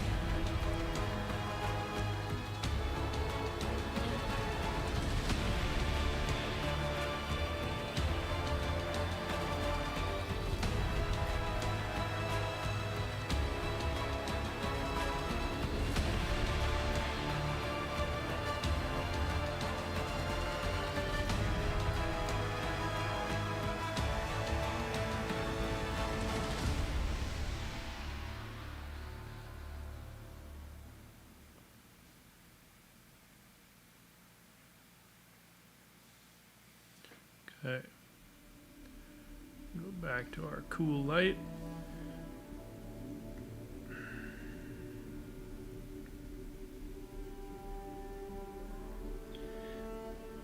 And even though it would like kind of make her hair a bit green, I don't want to go too heavy into that.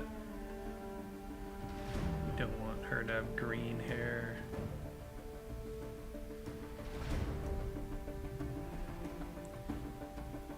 So this is all basically just a general kind of soft light that we're throwing in right now.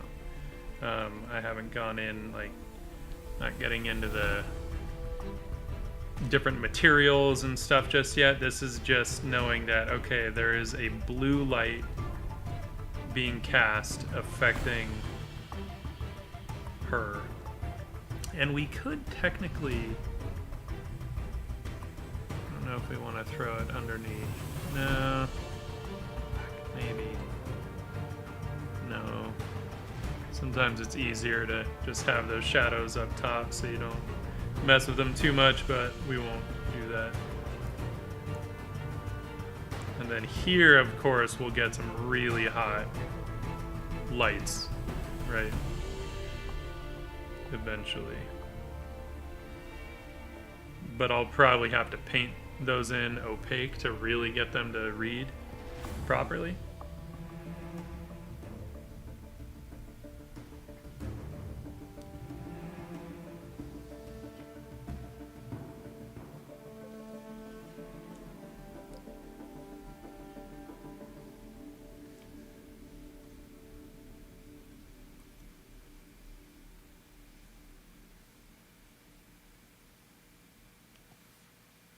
Shoes. Here's some light.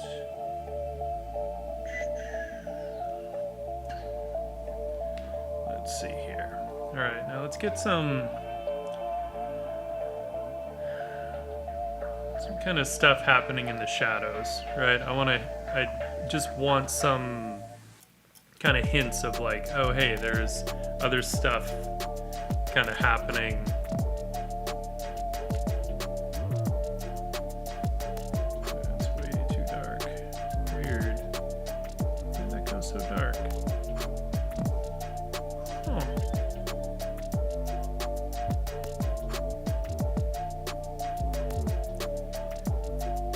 So we'll get some cools in here. We'll throw some warms, some warm fills and stuff.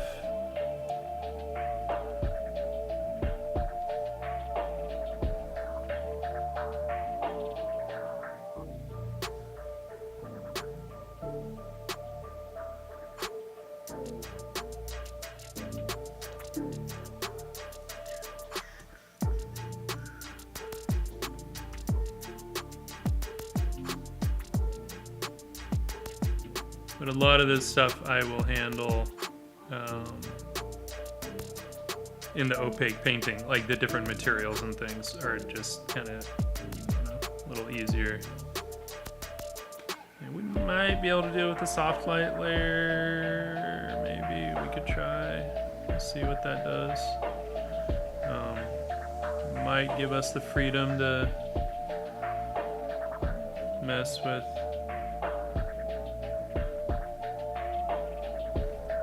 materials.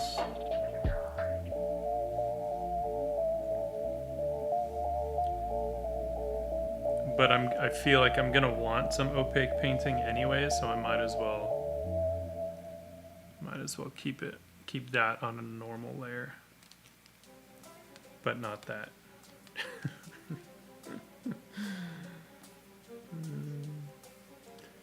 We'll get there. Not there yet. Don't want to rush it. I mean, it's not like we can't, go back and work on shit, but, always nice to kind of take care of each step before you move on, just so you don't find yourself having to go back in the layer stack a whole bunch. Right. That's no fun. It ain't no fun.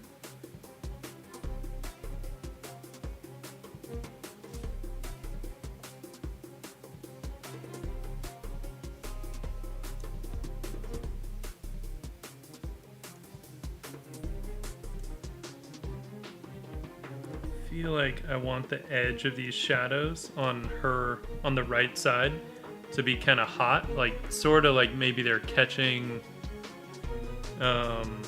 just a bit of the light from that neon sign, even though the main light source is still the overhead lamp, the street lamp. But since the neon sign is off in that direction too, it's still gonna affect stuff, even if it's subtle. So I just want to get some of the heat from that lamp, or from the sign in there. Not a lot, just on the edges, as the light starts to turn away. Forms start to turn away from the light, I should say.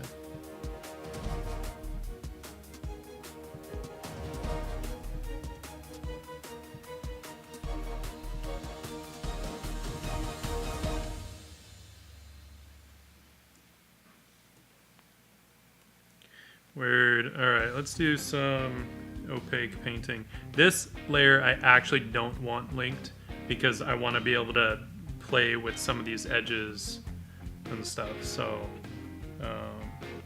you know, we have our colors set up here, and now it's really just color picking and kind of playing with materials and finessing.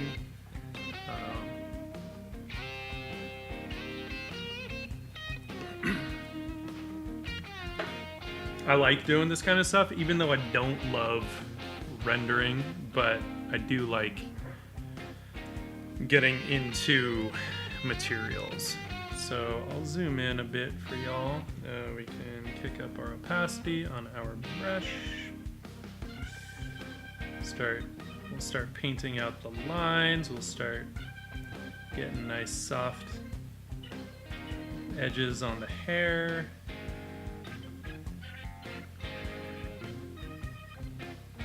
There are times that it's nice to have like really hard edges on hair, but for the most part, it just works better when the edges are soft, unless you're doing it for a very clear like design purpose. A painter that does that stuff really well is Hollis Dunlap. He will have hard edges where I would normally never put a hard edge, and it looks amazing. You know, in certain schools of painting, you're taught like rounded shapes have soft edges, but he doesn't care. If it works with the painting to have a hard edge along a rounded shape, he'll do it, and it looks amazing. So good for him.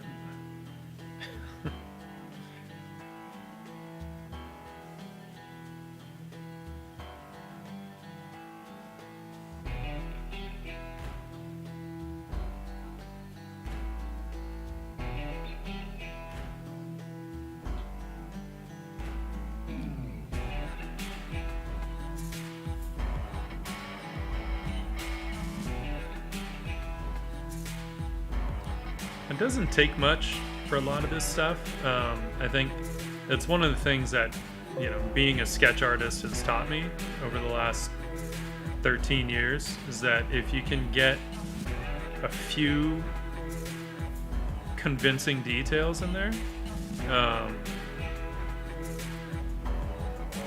then, I mean, that's all you need, really. You don't need to detail out every single thing, every little bit, right? I'm always someone that prefers to get a certain impression on something. I'm not interested in like sitting there trying to develop every single little detail. I much prefer to just have the right impression, so that when people look at it, they're like, oh damn, that's what's happening. And it was like the guy earlier, Danny Zhao, when he first popped in, he thought that the background was photo at first, and then he looked again, and of course, I mean, it's absolutely not. It's losing bug. But you know, but if I can get a certain impression on that first read, then cool. That's what I need. But I always like to have, you know, room for it to just be painterly and kind of artsy. Yeah, so like that's why after a certain point, Autumn, I was like, okay, I got to get the smoke in there because I know that's going to end up hiding stuff and it will determine what kind of detail I need to put in there. I'm going to put more, but I just, you know, I wanted to get into painting one of the figures up and then I'll get back to the background. So I figure, you know, paint a little on the background, paint up a figure, paint a little on the background, paint up a figure, you know? Since we're character guys, we like painting up characters more than we like painting backgrounds. I have to say though, I have developed a certain love for environments. As long as they're my own environments, I don't want to paint up other people's environments.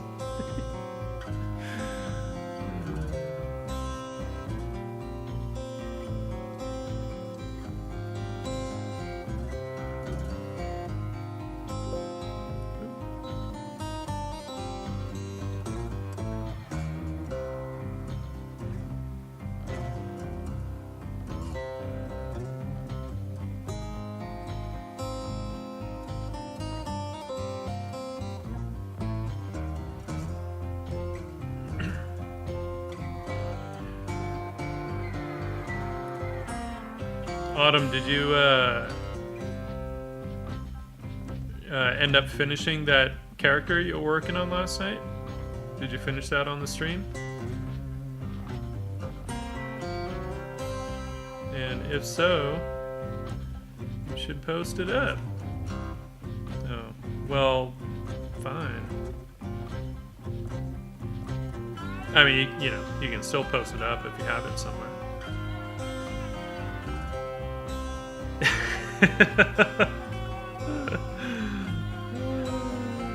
Fair enough.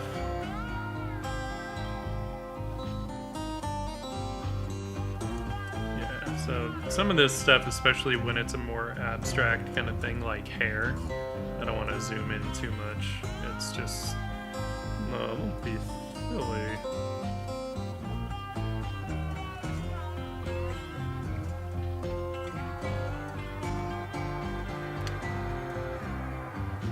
And I feel like, let's see, you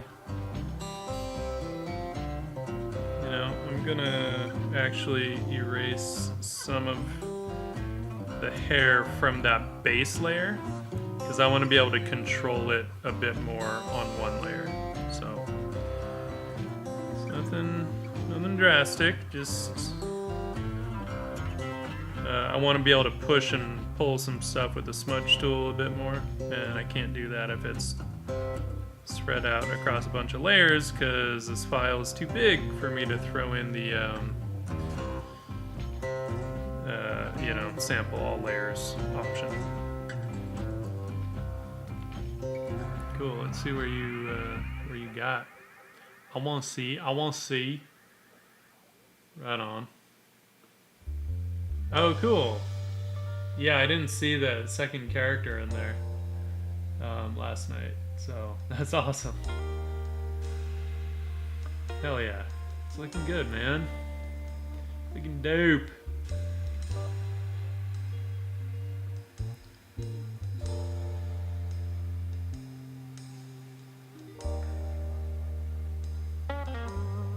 And if anyone watching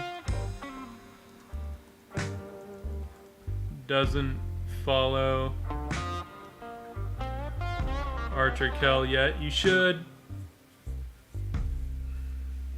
There you go. Right on. I know, doing the colored lines thing sometimes is a pain in the ass. It looks so good though when you do it, you know. It's just a pain in the ass. Cast shadow from her ear.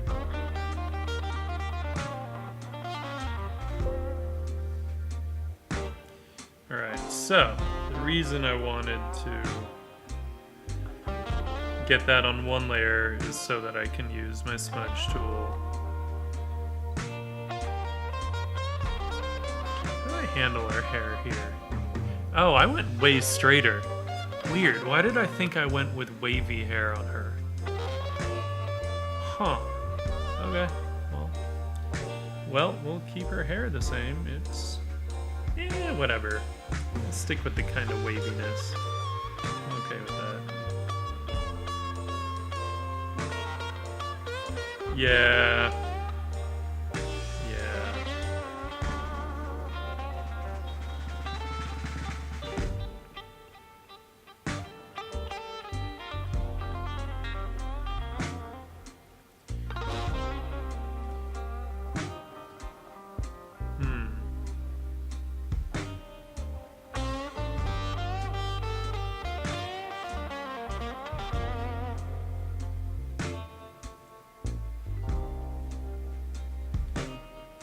If it is straighter, we're gonna get some more kind of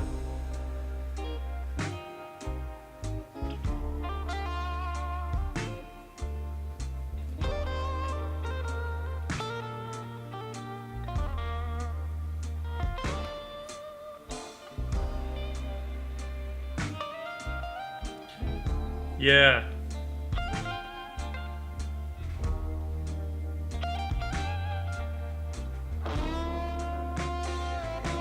Yeah, it's a tough one, man, when you have, especially if you don't have something that you can reference for that look.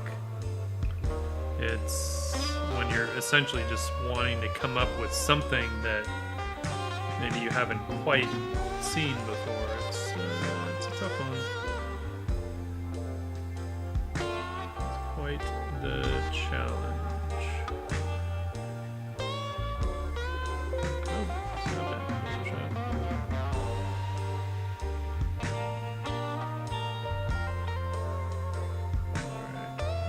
Get a little hotter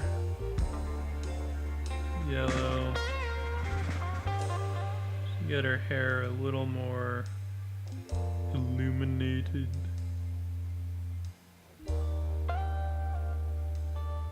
Feeling more illuminated. So I really don't feel like messing with her hair too much. Is not my intention. Alright, this is annoying me. I'm gonna have to do this and just paint in some of that here, which is fine.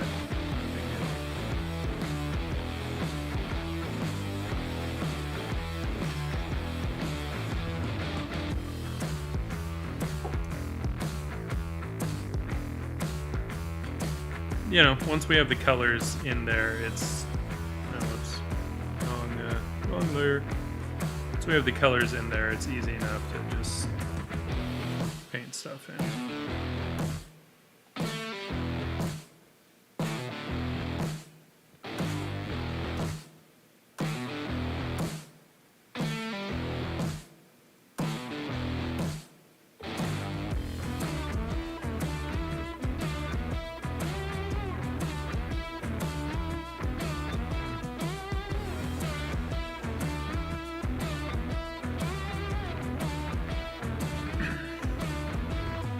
Yeah, no, I hear you, man.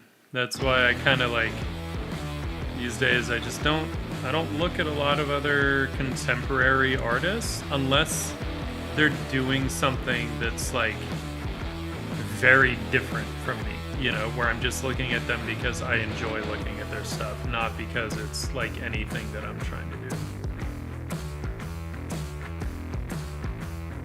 You know, and so then if my stuff ends up looking like something else, that's fine, but as long as I arrived at it like on my own, then I don't really care.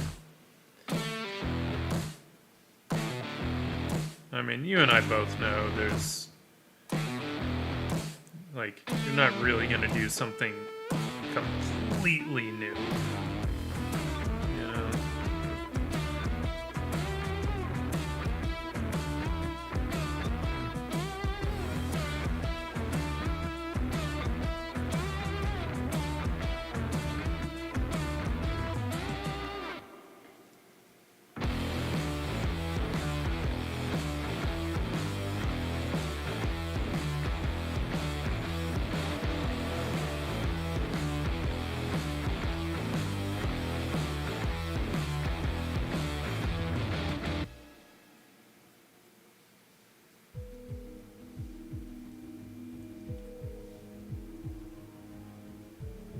And it's the same with like stories too, right? With writing, or even illustrating stories, whatever.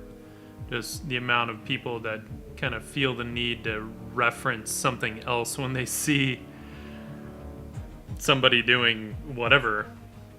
Oh, that looks like whatever, this thing. And most of the time when they say that, I've never heard of what they're talking about. Like, okay, cool, whatever. I don't know what you're talking about, and I don't really care.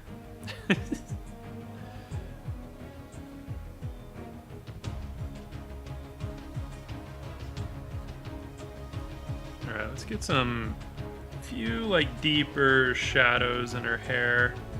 I'm just seeing if there's like, this looks like a pretty good color for that.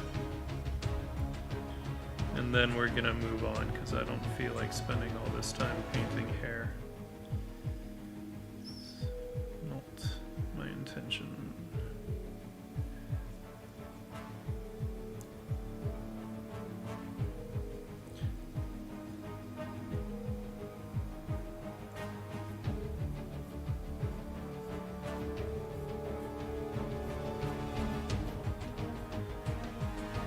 Do some flyaways and we'll move on. I can always come back to this if I feel like I really, missed the mark on it.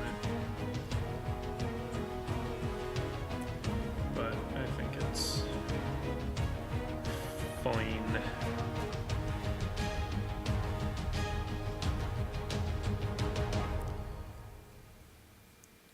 Honestly, you can get away with a lot with hair if you get those flyaways right. Flyaways make it much more convincing. Hey, Techman, thank you for the follow.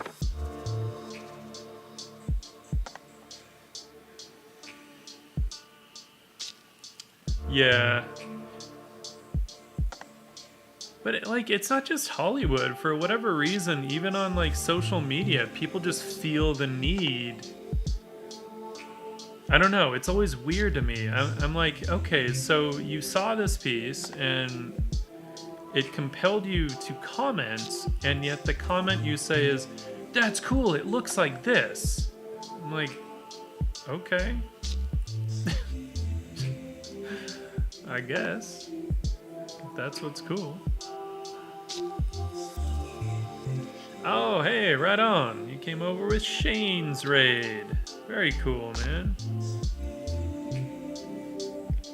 Are you an artist as well? Do you just like watching art, or aspiring artist?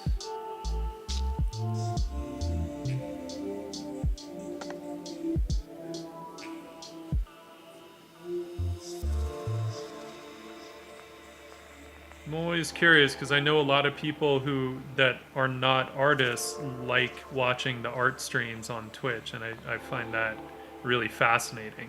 Like, obviously I've done art my entire life, so I don't know what that would be like.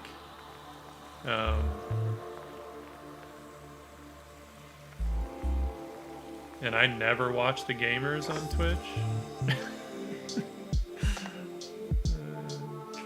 So, alright. How about we save? That sounds like a good idea.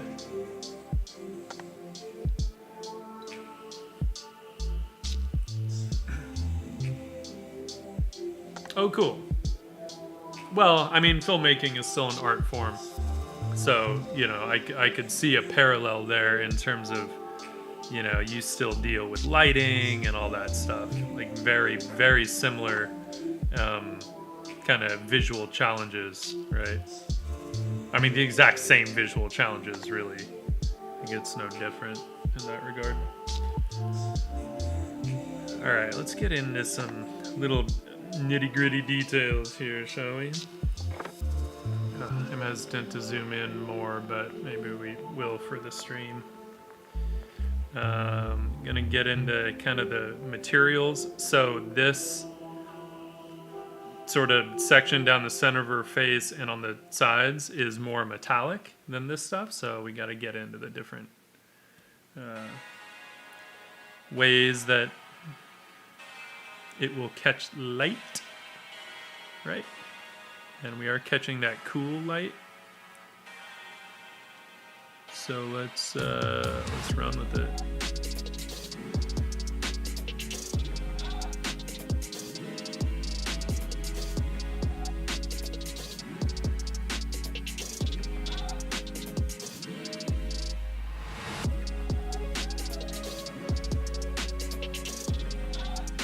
Might be a little light.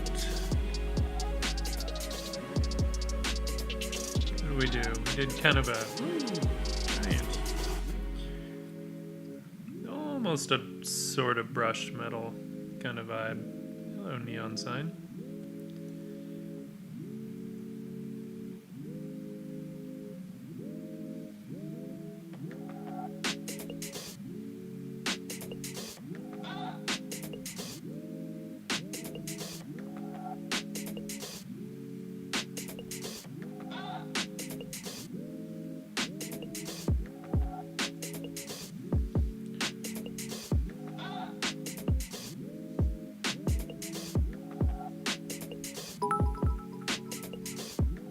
Hey, thank you. Thank you for the bits and the cheer. Coil Twitch bot.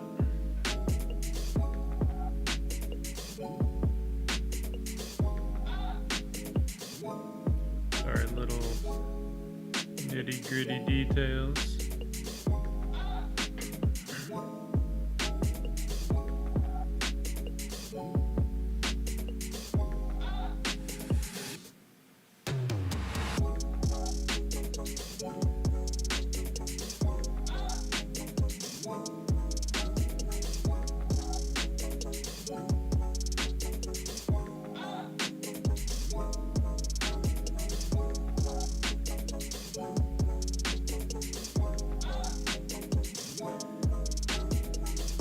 Much all of my stuff, you end up seeing a bit of the process, you know, if you were to zoom in all the way.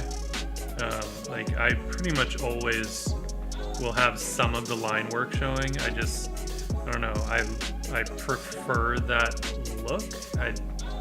You know, like I said, I like things that have kind of the impression that I want them to, but I don't want it to be like, oh, you can just zoom in and nothing is left to the imagination, you know, like I need to have some kind of loose qualities to it because, you know, that's just the kind of stuff that I like. And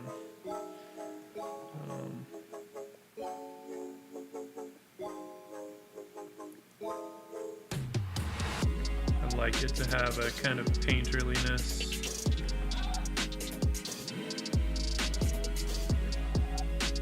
Like, obviously I'm going fairly detailed on her face, but there's a good bit of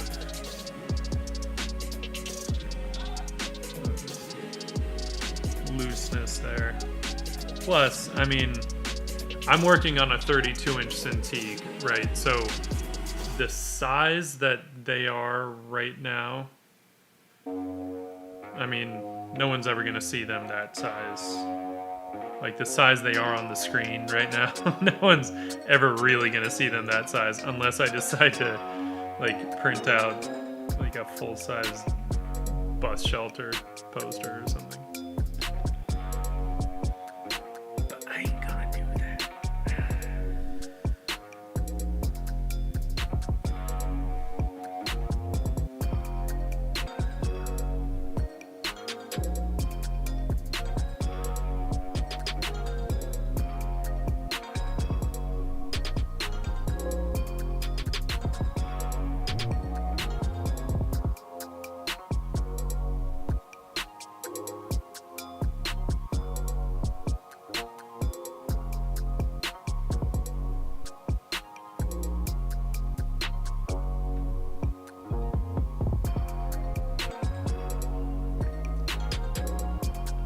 Plus, if we go a little tighter on the face, then people will pretty much forgive everything else, right?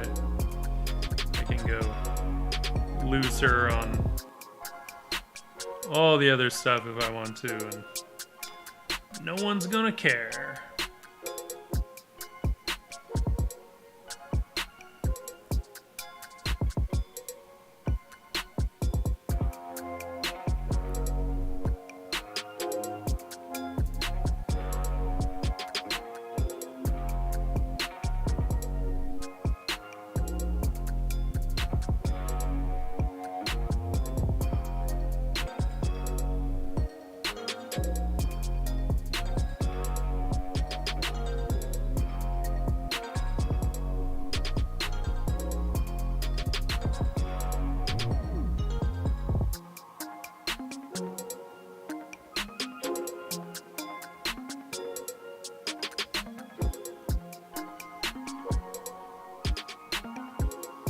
Now we can get a little bit hot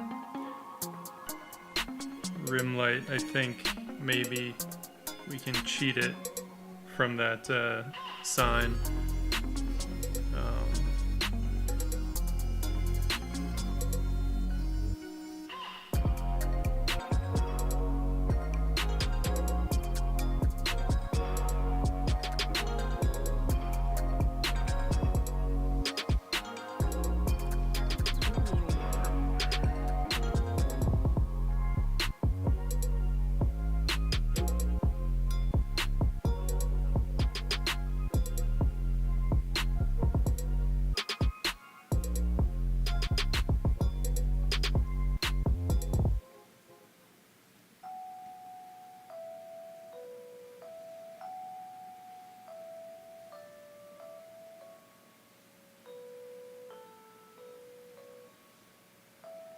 I think on that original one I had, yeah, my idea was that it was almost like that glass was like kind of flush with the rims, you know, like a really nice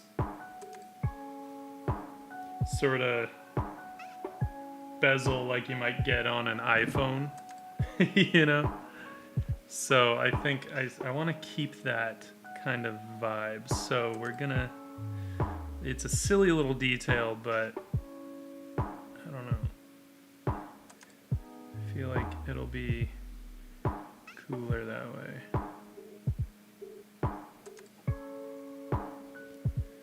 But it's sometimes it's those little details, right?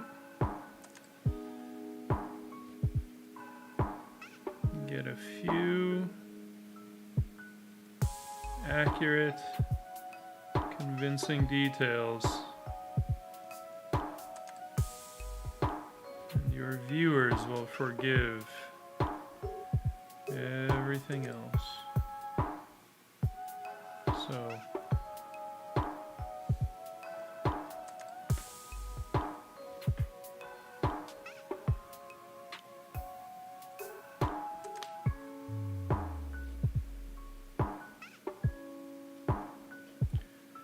it does happen in those little details. And Craig, welcome.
Yeah, no, Viscera, I feel like I've noticed it kind of in general, but because social media, you get so much more commentary, right? Because obviously, like outside of social media, it's not like I'm getting a ton of comments on my work, but I feel like social media just sort of exacerbates the situation, you know, or allows you to do kind of a large case study in a small space in a short amount of time, I guess.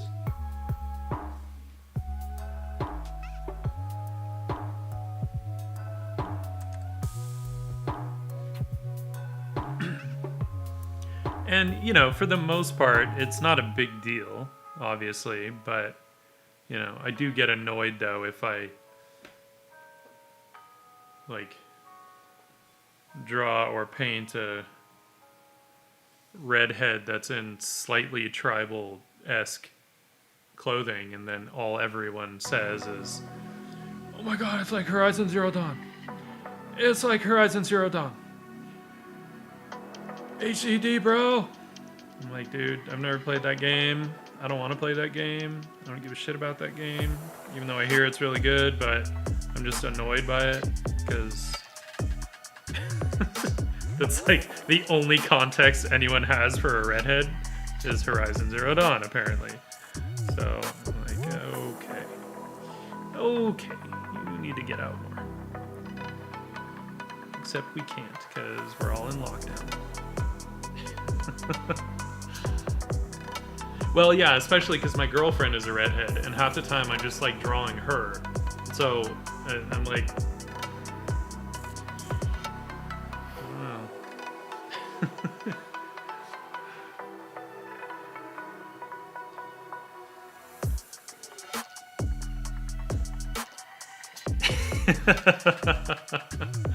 Bang! Bang! What up?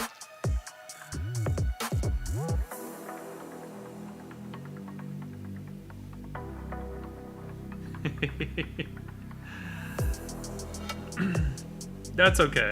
That's okay if you're late. Let's save real quick. If anyone doesn't follow Fanged Bunny, you should. Her stream is great. It's super chill, and she is a consummate learner, which is always a good thing, right? People that just want to learn and always get better. I'm with her on that. That's why I'm always looking at like old artists and just trying to pick apart how the hell they did what they did. And I know I put these little shoulders on the glasses, even though she doesn't actually have arms on the glasses.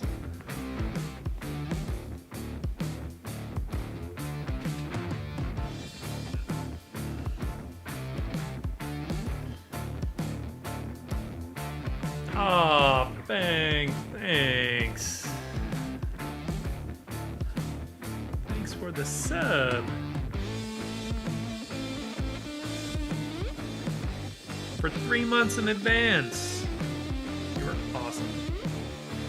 Wow, awesome.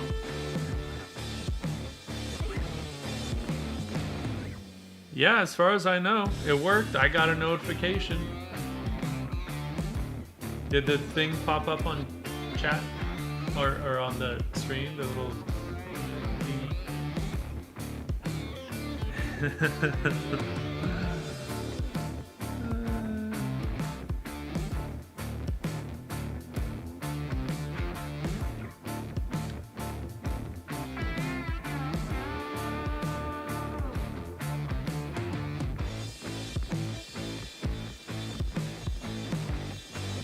Got my brush on like 20%, and I'm just nudging these shadows, like some of the darker areas a little bit, just to kind of push her form around.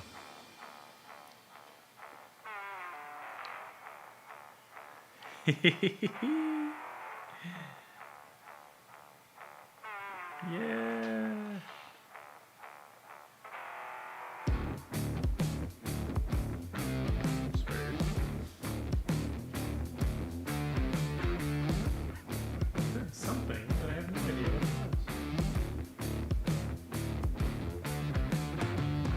cat's not out here. She's asleep on the bed.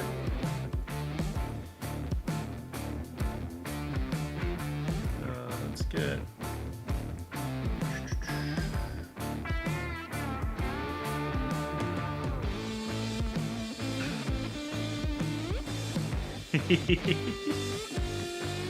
I will go get her in just a minute. Because all she's been doing is sleeping on the bed all day long. Lazy little cat.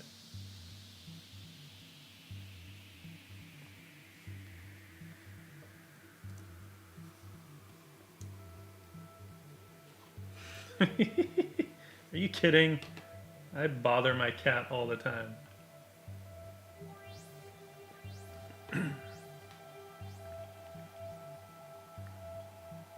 You'll see.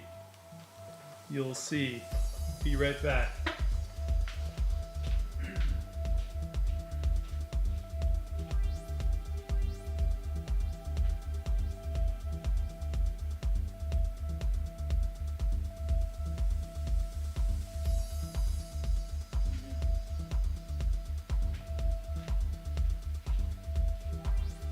Say hi. Say hi, kitten.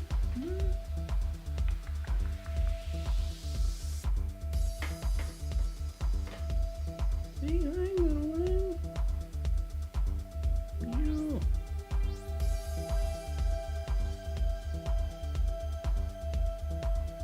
See your little black toe beans?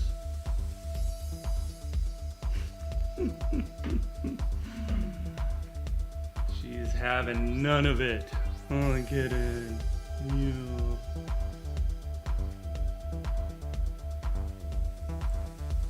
She's like looking at herself on the screen, wondering what the hell is going on.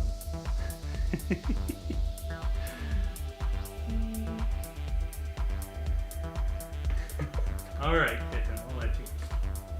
She's like, what the hell was that, man?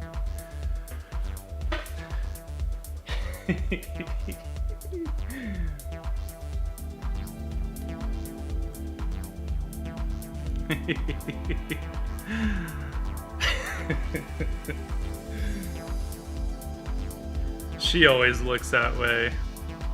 She's my little bratty cat, but I love her.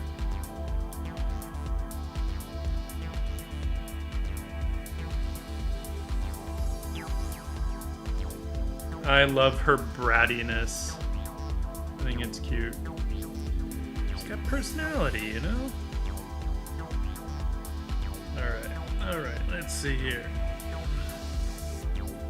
Zoom out a little bit, see where we're at.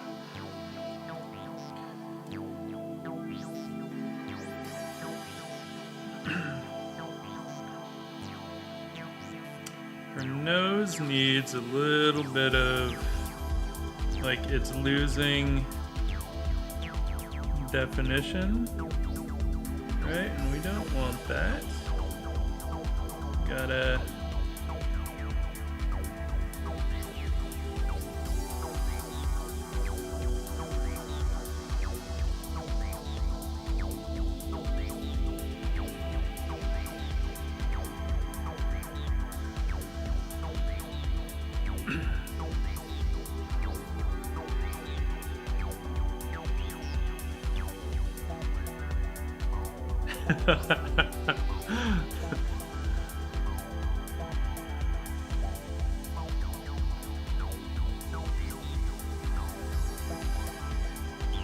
I do like the channel reward idea. I can't set up a Denacam because she doesn't just hang out in one spot. Like, you know, half the time she'll be on the bed. Sometimes lately she's been chilling on the couch behind me, so then a Denacam would work, but I can't really set up a Denacam because she's not consistent with where she wants to chill.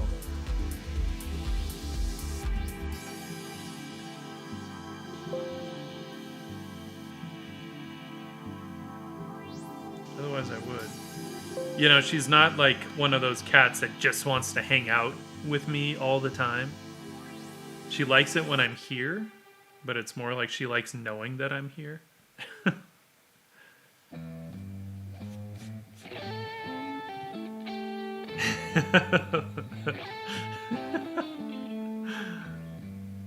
Oh god.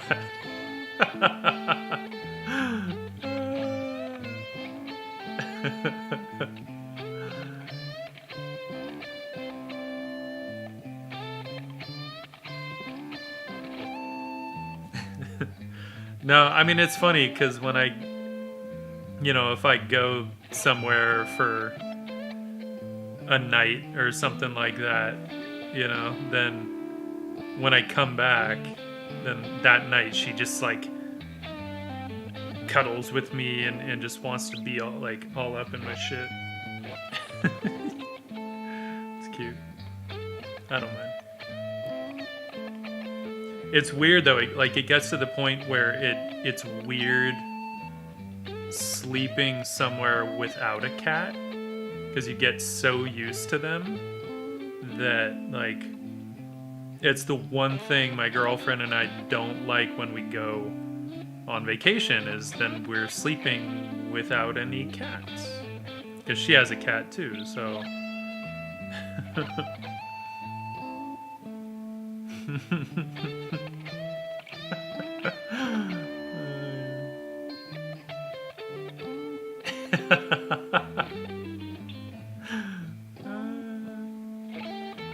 luckily she doesn't throw up much.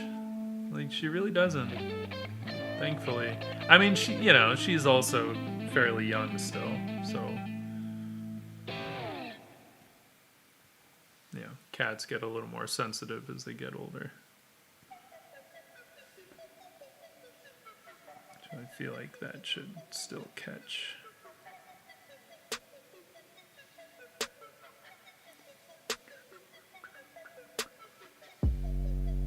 Alright, I don't think I really need to render her more than this on her face right now. I can always come back and render more.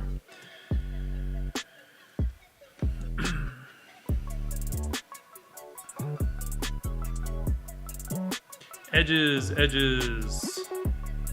Pay attention to those edges. And it's not like, oh, you gotta be accurate on all your edges. You just want to pay attention to them and design them, right?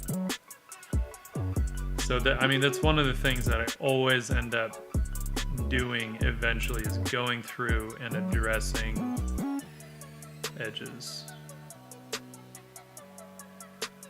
What the hell? What just happened? That was weird. Don't do that. Go away.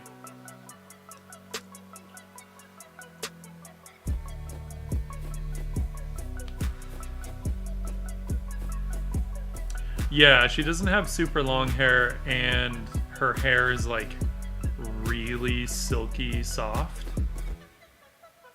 So I think it just I don't know, slides through her easier.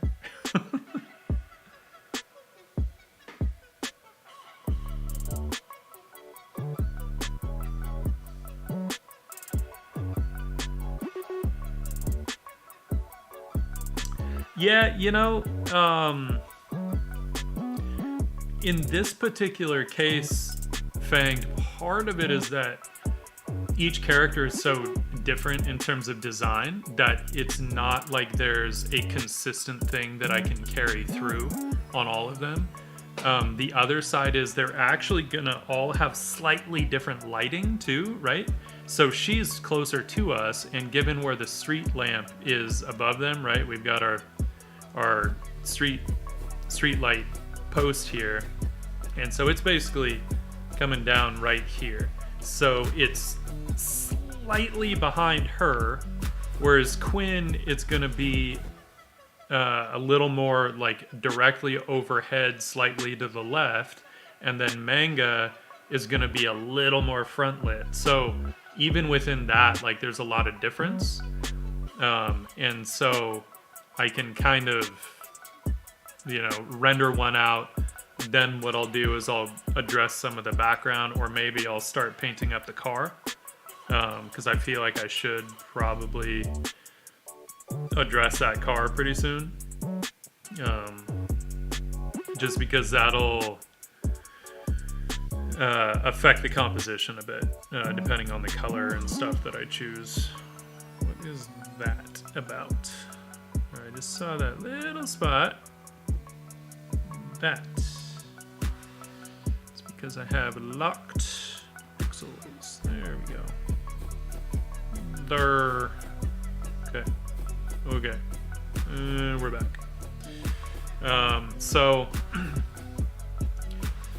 you know, as long as I know what's lighting her, then I can paint her up, you know.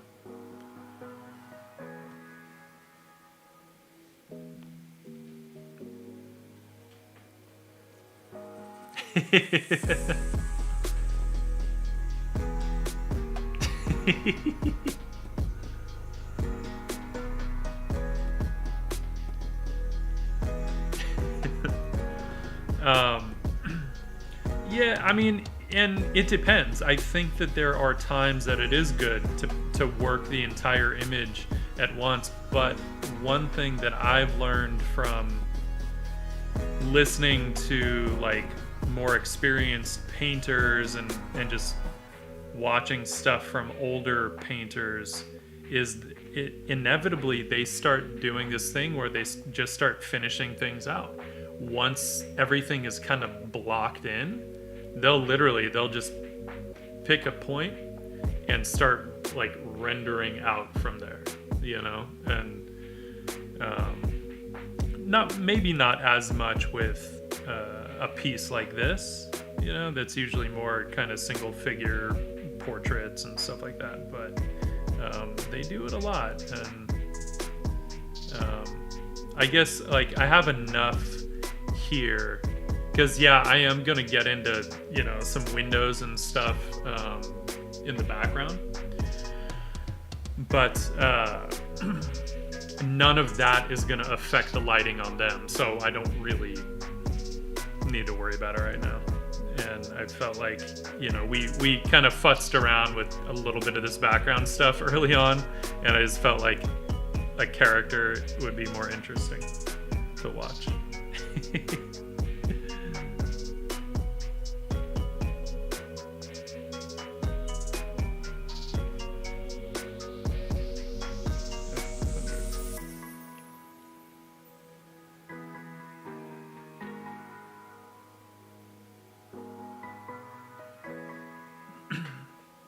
Yeah, it can be dangerous, and believe me, I know.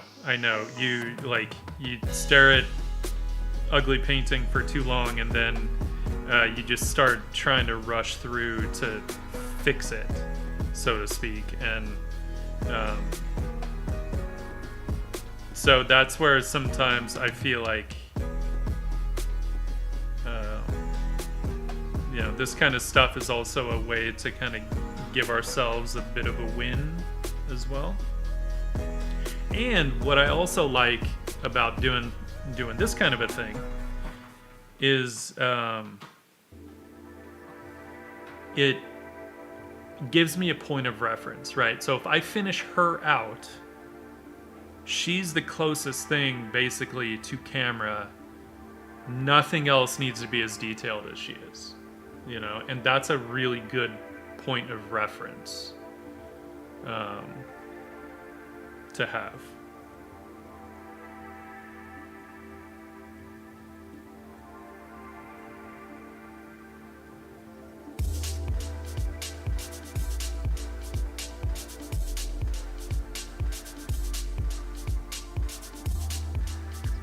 Catch some light from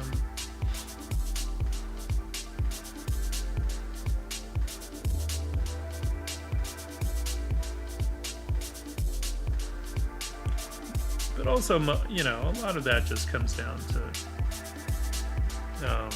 your process. You know, it doesn't always work for everyone, but I did find myself kind of working this way more and more, just naturally. So, you know, I don't fight it.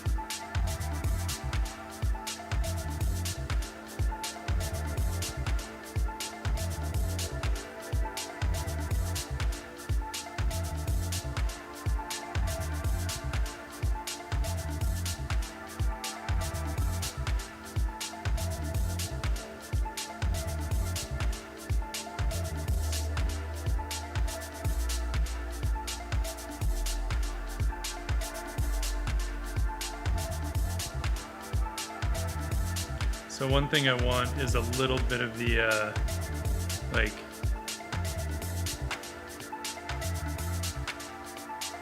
that kind of nylon sort of feel, right? So getting a little bit of the kind of slight sheen.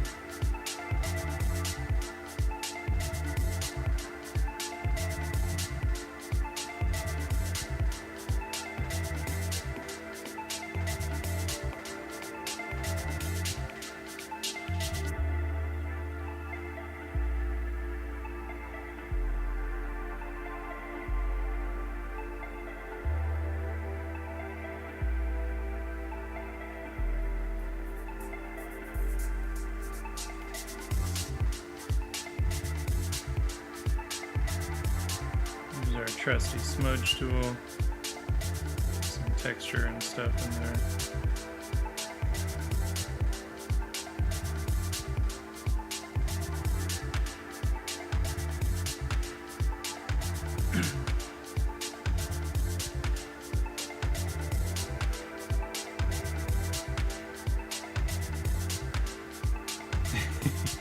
Yeah, I mean, there is obviously, there's that aspect where you first need to learn good habits, right? And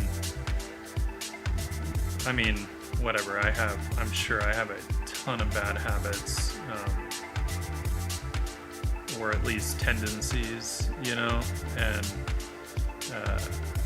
I'm generally pretty aware of them. It's just sort of picking my battles. Like, sometimes, especially if it's something for work, I have to sort of say, okay, I know that I have this tendency, and yeah, this aspect is a little bit off, but it kind of doesn't matter. It's more about the concept, and we just got to get this shit done because there are 5 more pieces to do.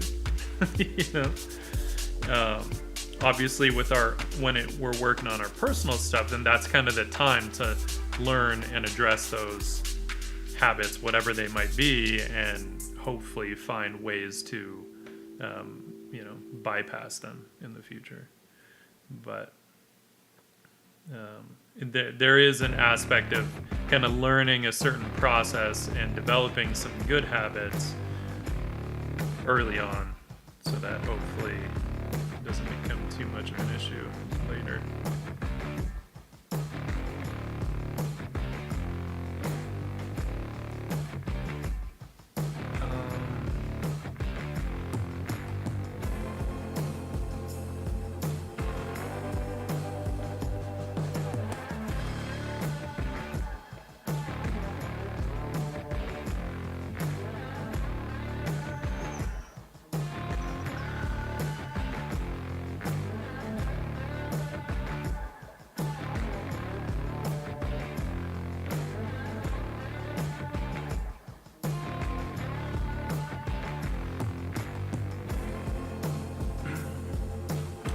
Yeah, I don't tend to.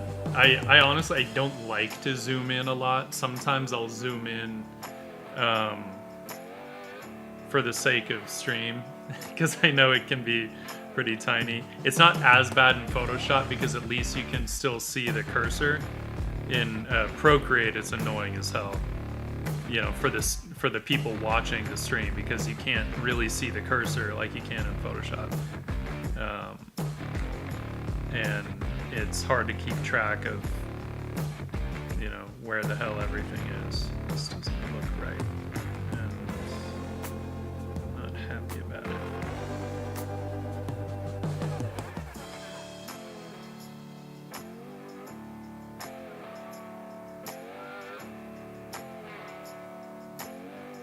No. This needs to all be in shadow.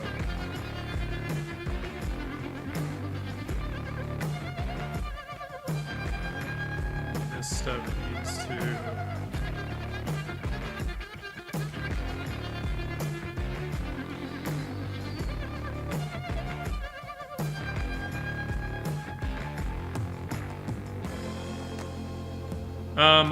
I'm a Cintiq user, to be honest. Like, I think the Intuos is great if you're mostly painting, but if you're drawing, and especially if you're doing like really accurate drawing, that 1-to-1 ratio is like, it's so important. I know that there are people that can do amazing stuff on just an Intuos, but I've found that most of them tend to be painting more than drawing, right? And like their shapes might be detailed, but it's not accurate in the same way as my stuff tends to be. You know, I mean, just look at like Sergei Kolosov, right?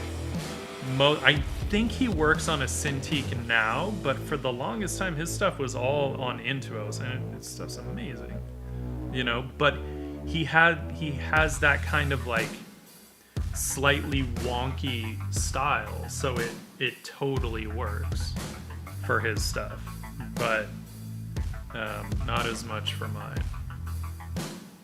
All right, I'm trying to figure out this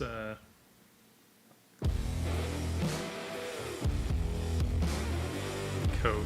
I really should just like pull up reference of someone in a windbreaker. And I know I have some reference somewhere. I just don't know where it is on this computer. So, oh well. Fuck it. Let's look real quick. There's no sense like struggling too much.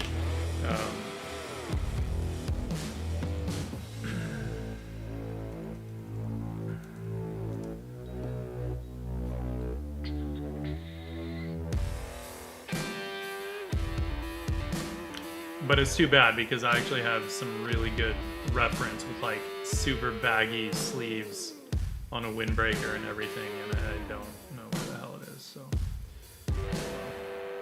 Ew, well.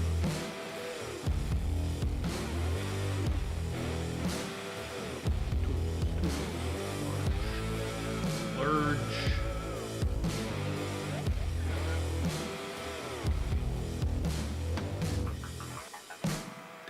Sporty girl in cropped windbreaker. You look good.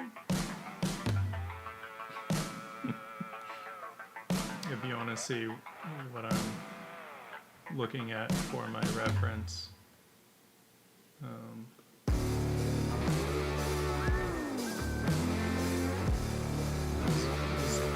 This is good ref right here. Right, that gives me an idea of kind of how the sleeves should fall. I don't need it to be at the same angle. I just need to see how that's even though my girl has the sleeves pushed up, so that would change it a bit, but this gives me a pretty good idea, so it works. Good enough for government work. I can reference that. So usually, like when I use reference, by the way, that tends to be how I use it. I do not look for something that's like exactly what I need, because chances are it doesn't exist. And that's fine. It doesn't need to, ideally.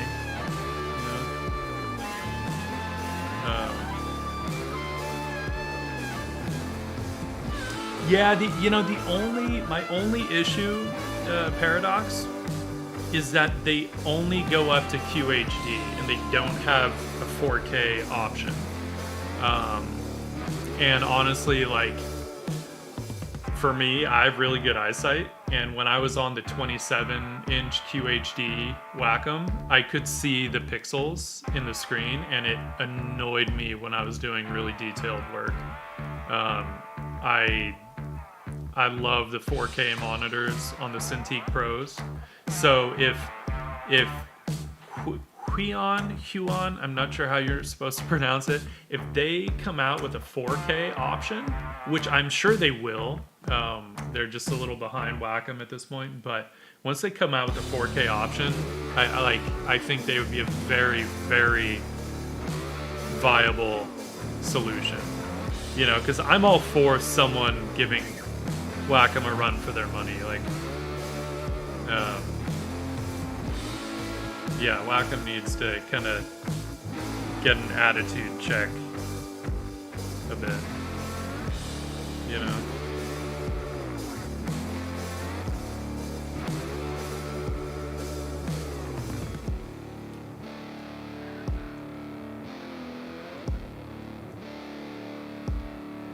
Wacom and Adobe need attitude checks.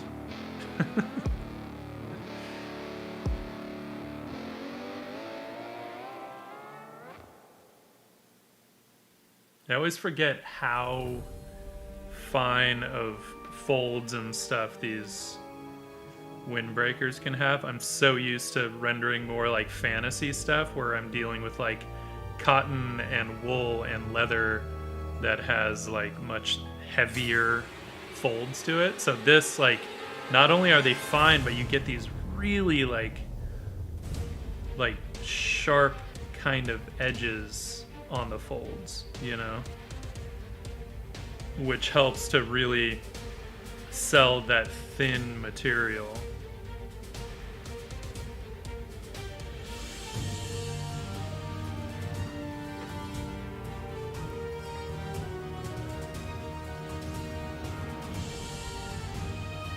Yeah, I know. I don't know if it's Wacom or Wacom or Wacom or... I know I've heard people say, like people from the company say it. I just don't remember, probably because I don't care enough. But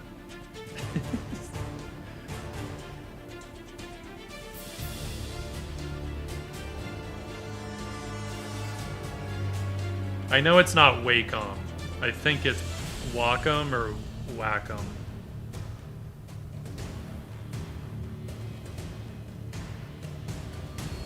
Alright, let's get this part here doing something.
Wacom.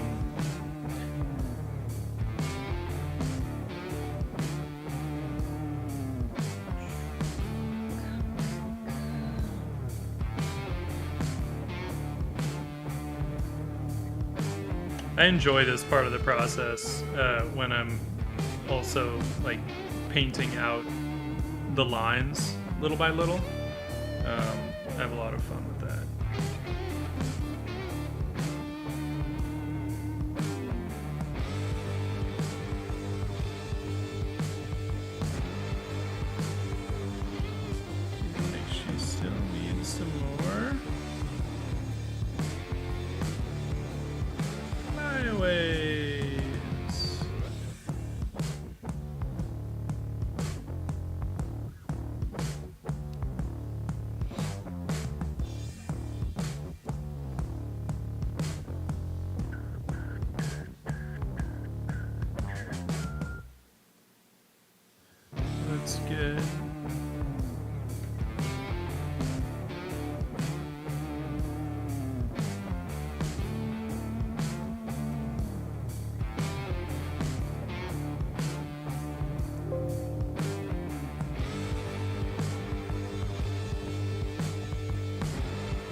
Yeah, you know, it's funny because I actually like to have, I was saying it a bit earlier, where I always end up with some of my lines showing, but I like to be able to kind of choose where those are, you know? But like, if we zoom in on this, you know, that's still pretty loose, and I have a little bit, partly because I use the lines also as accented darks along the way. So oftentimes I'll end up showing in those areas. Not always though. I mean, in this case, they're starting to get painted out pretty thoroughly. So that's fine.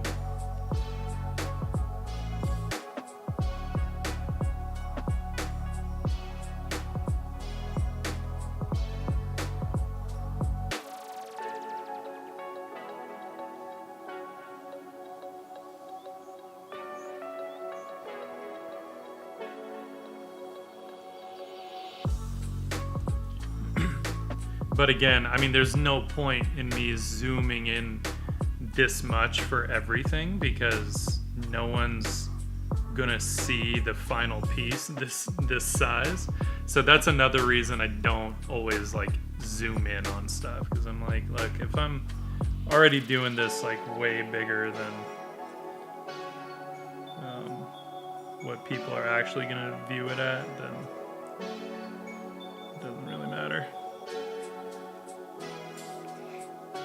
Hello, Just John. Thank you. How are you doing tonight? Let's grab some light from here. She needs a little bit of light on that wrist.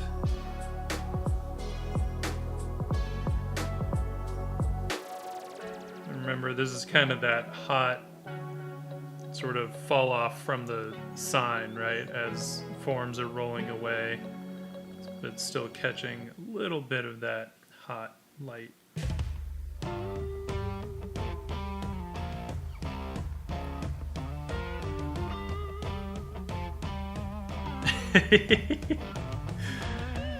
Yeah, I know how that can go.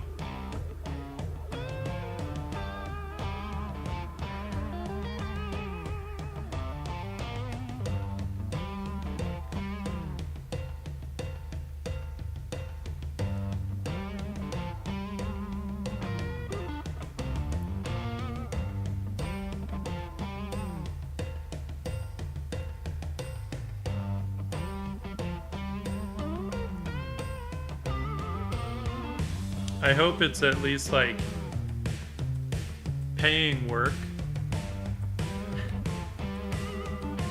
because or if it's your own project, that's cool too, because otherwise if it is homework, then if it's work but you're not getting paid,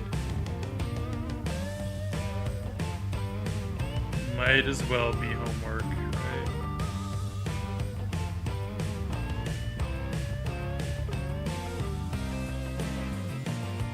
Regret when I've agreed to do a favor for somebody, especially like initially it's like, oh yeah, hey, that sounds cool, yeah, totally, I'll help you out, I'll do it, and then when it actually comes time to do it, inevitably I'm like slammed on other shit, and I'm just like, god damn, why did I agree to do that? It happens to me with freelance work too, where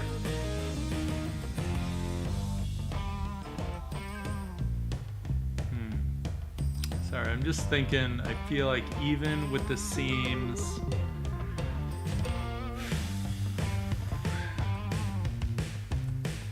these folds and stuff here still need to be going down this way. They should all be following the same forms.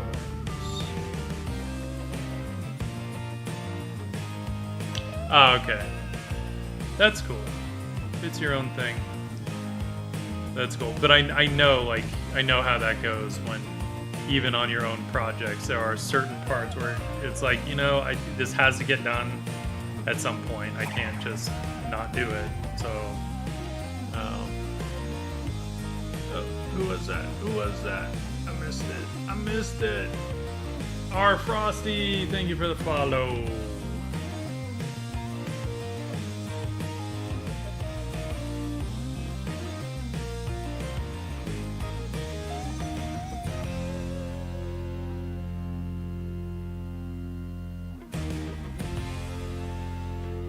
It's like when you're writing a story and you're, you know, going through a revision, like an editing revision for like the 10th time.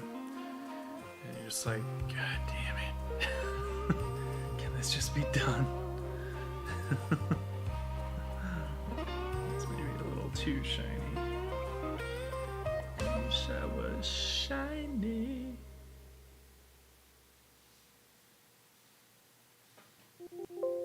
Oh, chill out, Photoshop.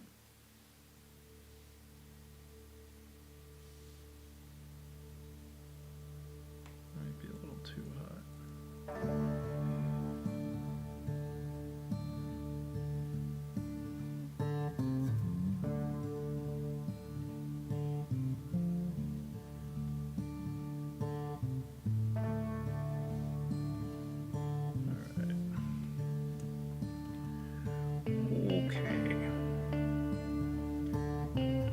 And so, like, in areas like down here, I don't really care if there's, you know, line work showing or something, because I don't think it matters.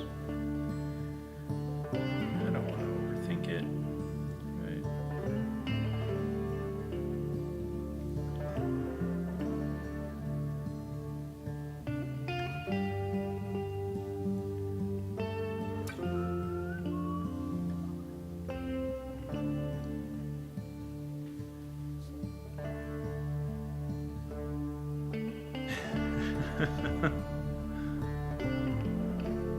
Oh, yeah, that's not good.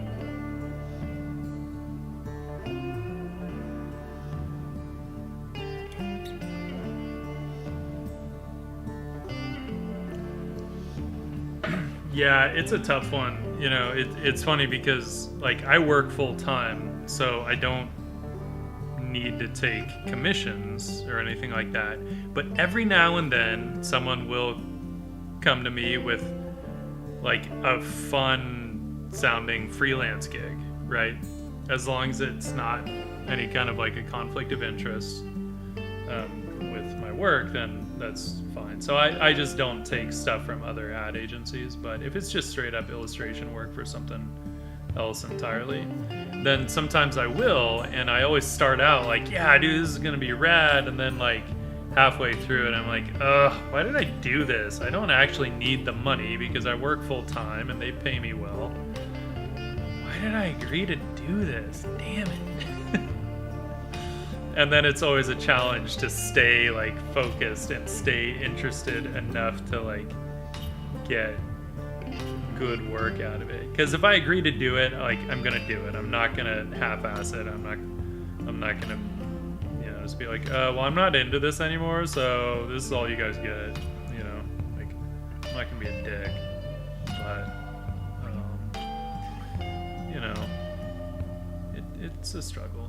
So I was kind of like, you know what? I'm not gonna take any more freelance work unless A, it pays really well, or B, it's just a super fun job. You know, anything other than that, nope. Nope.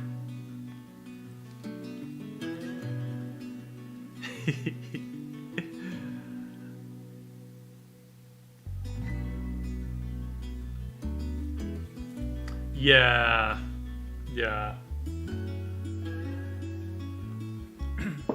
I don't trust startups enough, to be honest, to think that they might actually go somewhere. If they do, cool.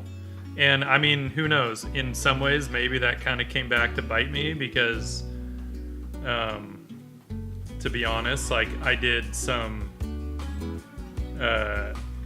character design for Riot before they blew up, you know? But it was like, I mean, the budget was nothing. The budget was literally, it was $150 for a black and white character. But I you know, a friend of mine was a creative director there at the time, and he loved the girls that I drew, so it was this like goddess character. I don't think they ended up using it ultimately, and actually I never ended up getting paid for that either when I think about it. But it was fine. They paid me a ton of money to do comics for them later, so the $150 didn't matter. But that's one of those where maybe if I had kind of just said, you know what, who cares? I agreed to do this. It's a fun character. I'm gonna knock it out of the park for you guys. You know, might have been a different story, but honestly, I looked at their game and I was like, what the hell am I looking at? Like, there is no cohesive style to this game. Every character looked like it was from a different property, and I was like, this isn't going anywhere. Little did I know, League of Legends would kind of become a thing. Whoops. But, you know, there's no way of knowing that, and as the artist, like, you know, it's not really our responsibility to take risks on someone else's behalf, you know.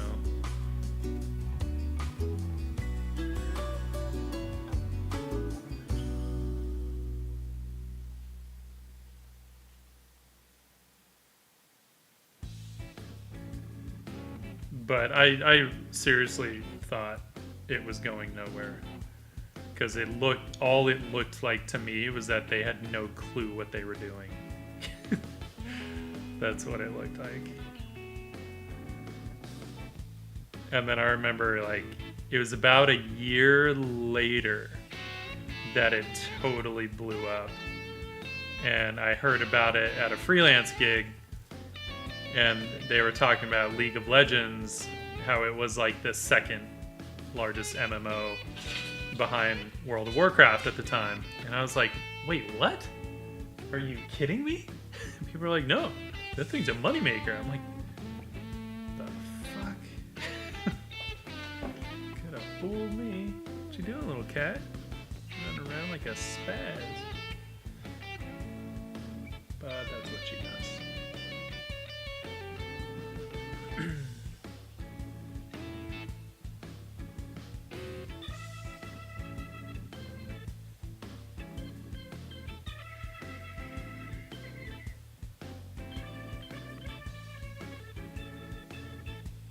Well, like I said, I ended up doing comics for them later on, and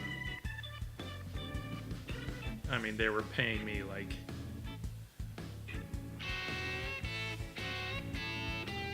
was that $3,000 a page?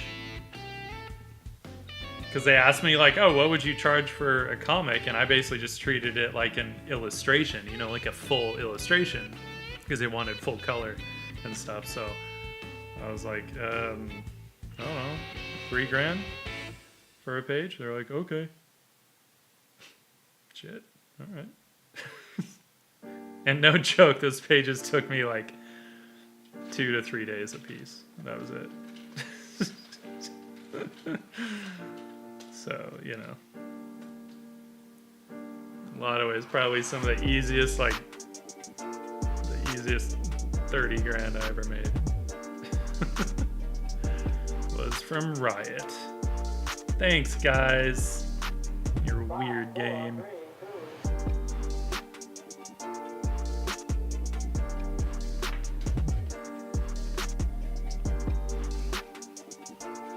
Yeah, no, $3,000 a page for a comic, like, you know, I remember because then I had gotten Autumn in on it too, and, you know, at the same rate. And I remember we told our friends who who were actually in the comic industry, and their jaws just like dropped. They're just like, what the fuck?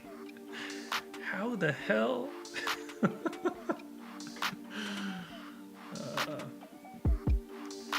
I don't know exactly. I'm assuming they have content that you pay for within the game. The overall game is free to play, but then there's like content that you pay for, I think.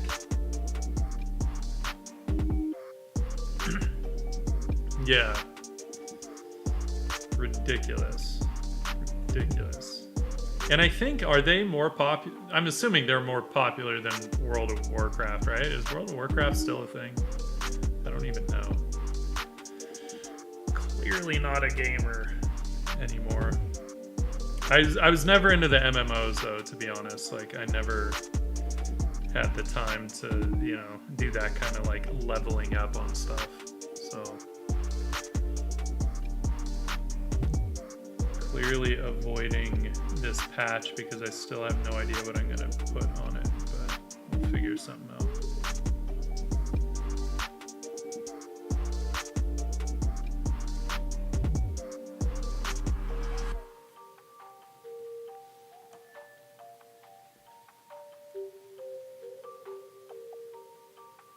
Yeah. Yeah, and I mean, the comics were super fun. What sucked was then the comics started getting really popular, right? Because what they were doing is they were releasing these comics on the forums, right? When they would, just before they were releasing a new champion. And so it was their way of like introducing the champion into the game. And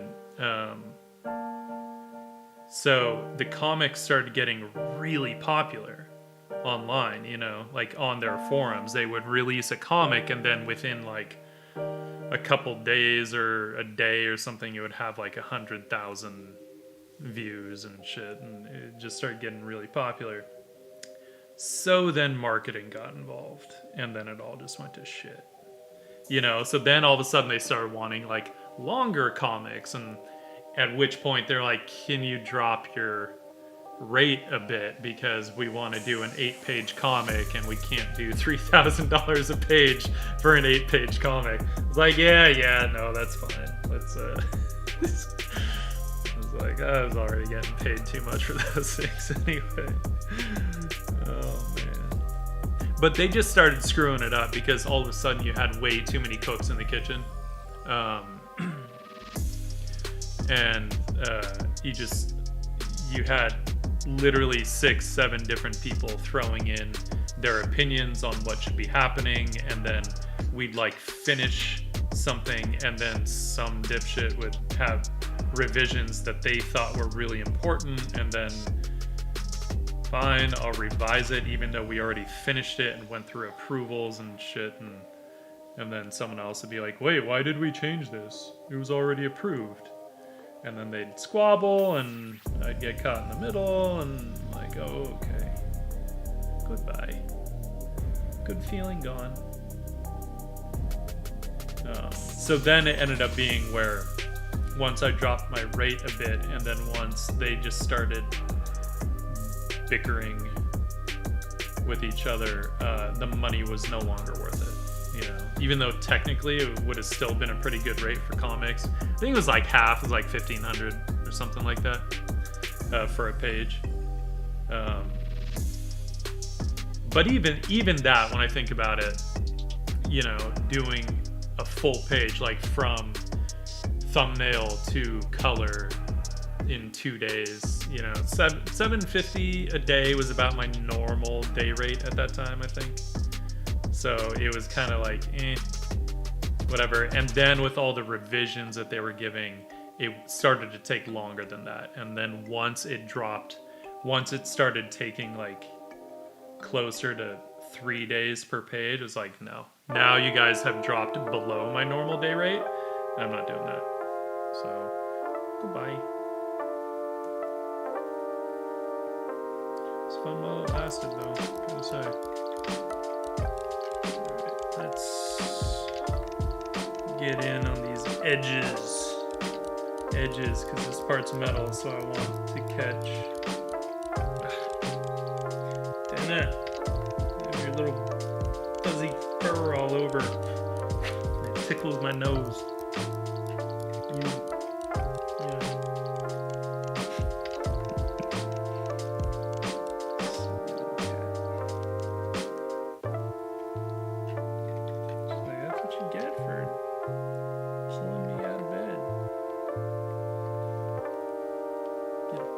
Face full of fuzz.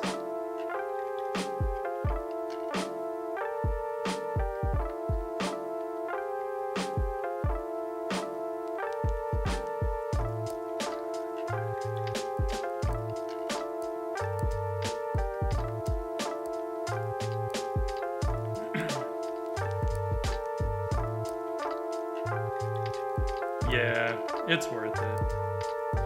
It's worth it.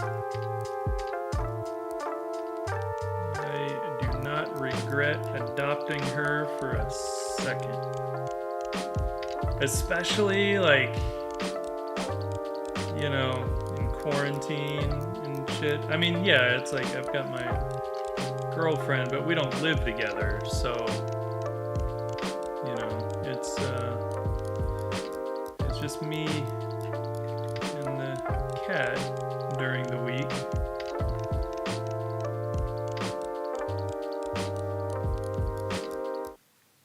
And I think it makes a difference having like another living thing, right?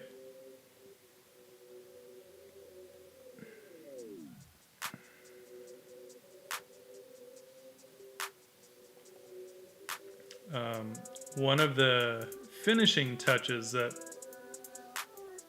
I'll do on this stuff eventually, I mean, we can do some of it now just because it's fun, is I like to get some like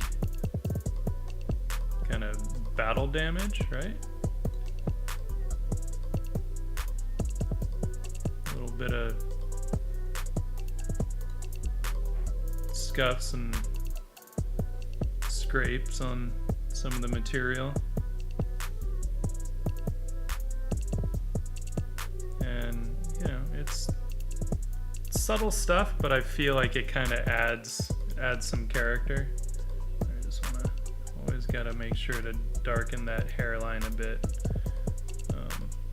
Otherwise it'll never quite look right if you don't get those shadows. It's weird. I feel like that should be darker. Why is that not darker? Huh.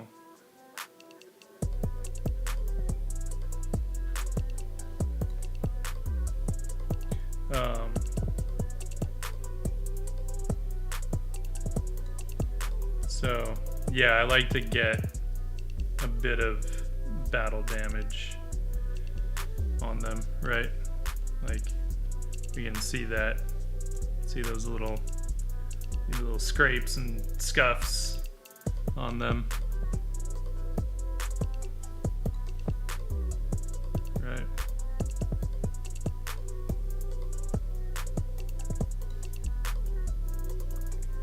I mean, this one's a lot more painterly because this was done in Procreate. And it was never meant to be seen this large. So, you know, if we zoom out, then it looks a little less painterly. But yeah, so we'll be getting into that stuff at some point. But I tend to leave that till afterward because it's more like just kind of cosmetic kind of stuff.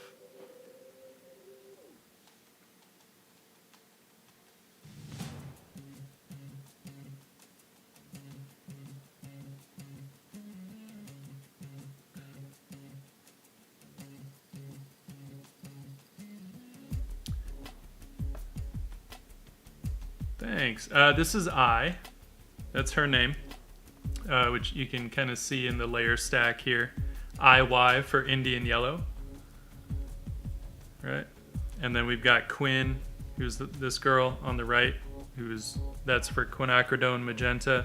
And then Manga over here for manganese blue. Crown Clown 85, thank you. Thank you. Yeah, not a comic book cover, but it's kind of just a one-off illustration right now. I've been kind of kicking these characters around a little bit. Kind of have some stories in my head, but nothing concrete, to be honest. Oh, stop that.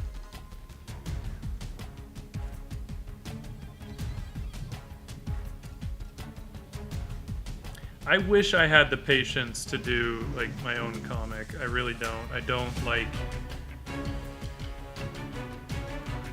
drawing the same characters over and over that much, you know? Like, I don't mind doing illustrations of them, but man, comics they really are their own thing.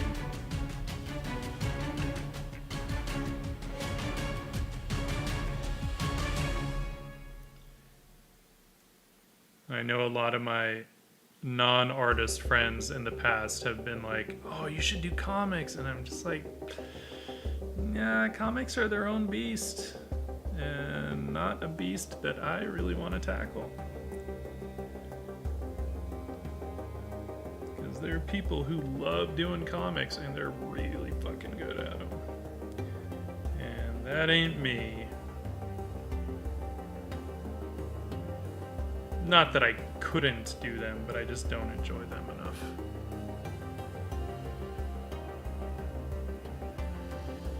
Stretching is a good call. Oh.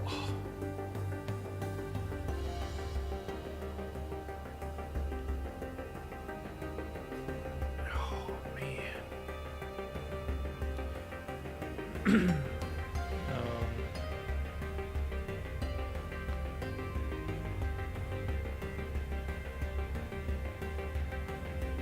It's, you know, it's a good thing to try.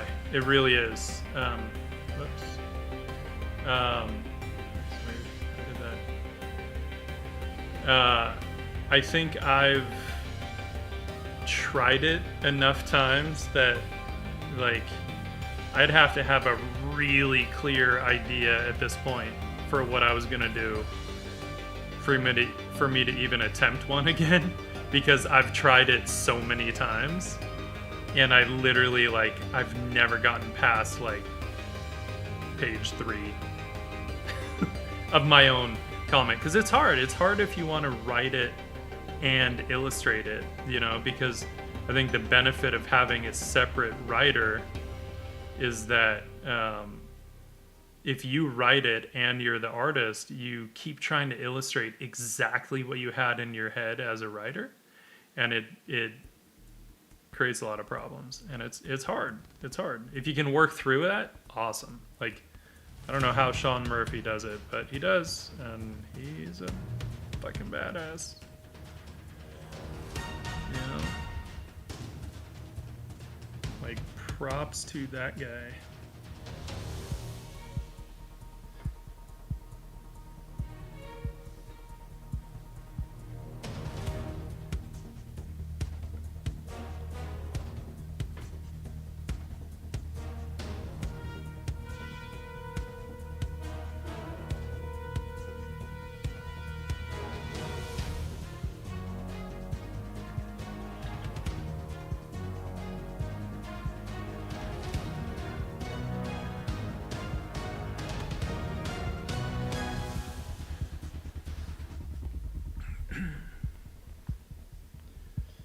Yeah, those shoulder blades, man. Gotta watch those.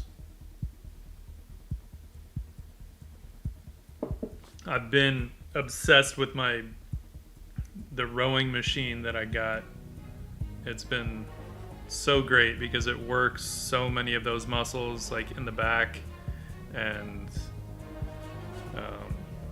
you know, just works all these muscles that just never get worked any other way for me. Like I was telling Autumn, I can't remember the last time I like felt my brachialis muscle, right there, and I can feel it. It's like kind of sore from the workouts. And that's awesome. It's a good thing.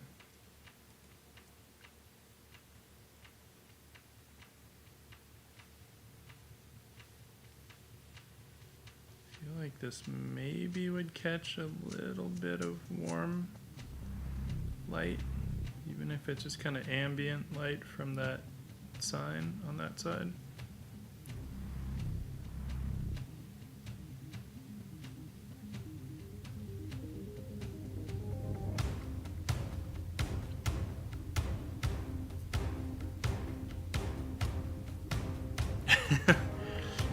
Yeah, Fanged, I got a water rower, not the actual company water rower, because those things are like $1,500, but you can get like knockoff versions that are still really well made for half the price. And I was like, dude, $700 to like stay in shape while I'm, you know, on lockdown at home for who knows how long. Yeah, it's worth it. It's worth it if you have the space. But what's nice is that you can store them upright, and the footprint is like 20 by 22 inches or something, and then it's 7 feet tall when you stand it up. So if you have a place where you can store something that's 20 by 22 inches, 7 feet tall, then I mean you're good. And that's why I got it, because it doesn't have much of a footprint when I store it. Things are rad. I love it.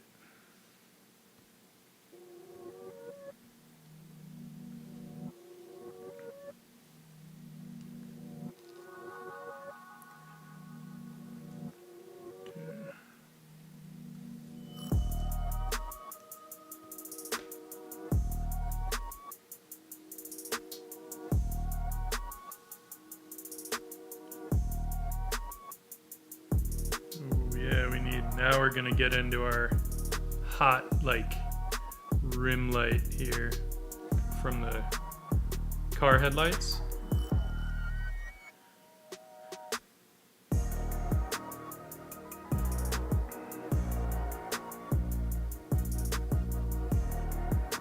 Oops.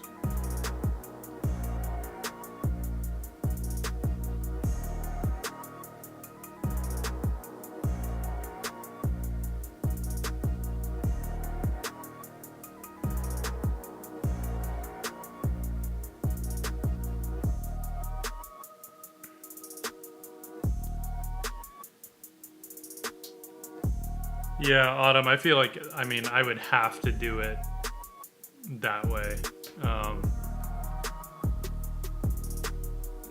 You know, and I'd considered, I was like on the verge of doing Monk and Fish as a webcomic, and I'm not opposed to it, but at the same time, like, there's so many other things that I like to draw and paint as well, and working full time, I don't have a lot of spare time. I just can't see myself like getting stuck doing one thing, you know, and obviously with a webcomic, you have to be consistent. Whatever that is, it could be weekly, it could be daily, like, it could be every other day, like, whatever it is, right? You just gotta pick a schedule and stick to it at all costs. But there are just too many other things that I would want to draw and paint, and I'm too much of a stickler for art quality to do one of those like really cute, simple webcomics, even though I love it when people do those, and I think they look like so fun. But it's just not how I work.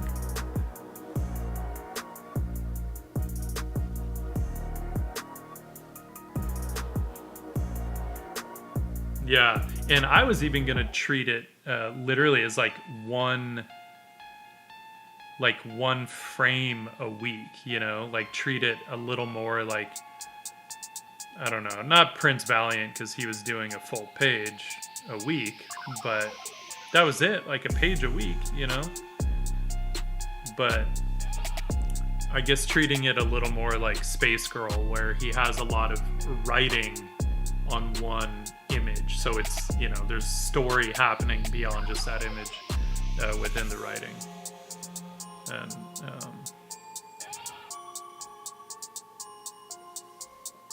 but I didn't. I'm trying to think of where that cutoff would be from the bumper. I don't feel like it would go too far down.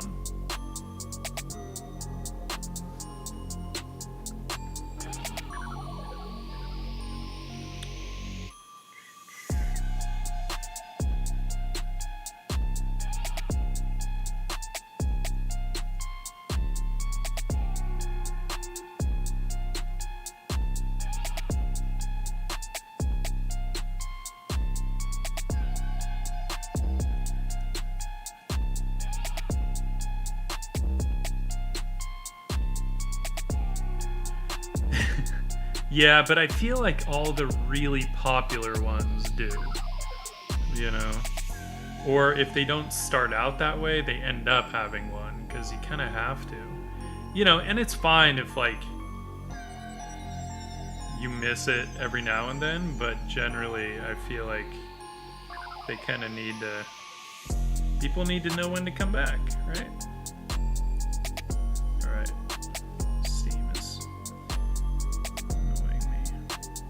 Got these parts that have a little more of a metallic sheen on them.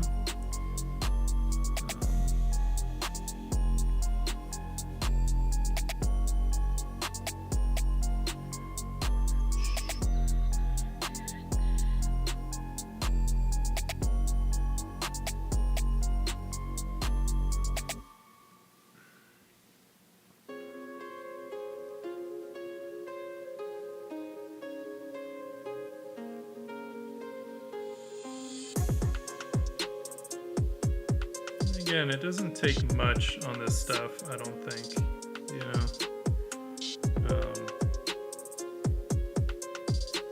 For me, I tend to, like, once I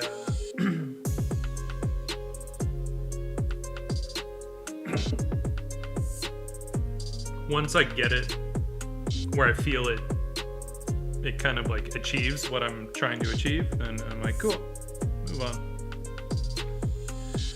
Don't noodle, right?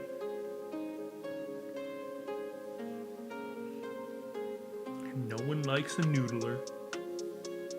That's not true.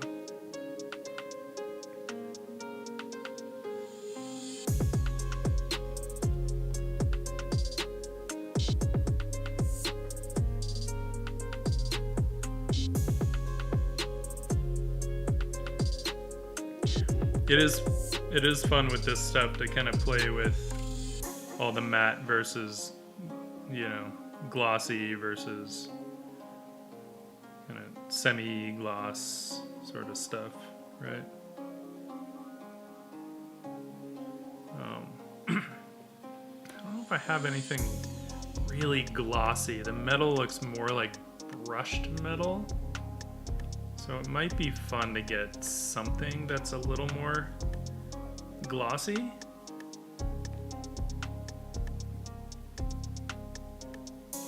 Could be kind of cool.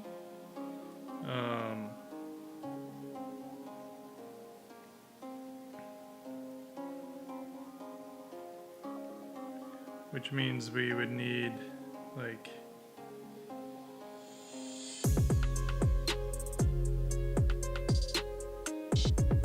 some kind of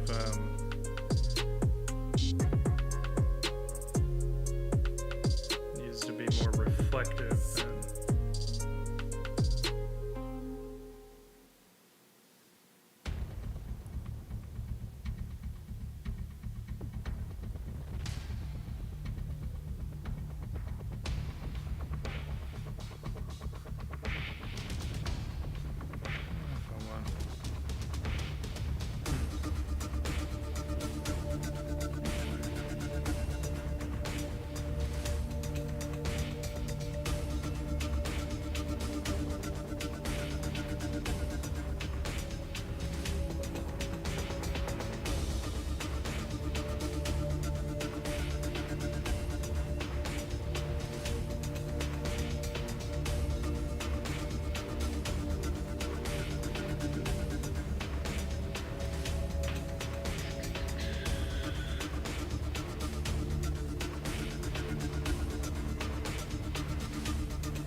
Man, there was this webcomic that I used to read, like, I mean, ages ago, literally 20 years ago. And it was, I remember it being really good. The art was good. The storytelling was super fun. Had these kind of Zelda vibes to it. And I cannot for the life of me remember what it was, but he was one of those where, you know, it wasn't always consistent as far as when he would release it. And, oh no, ban them. Autumn, get your ban hammer out.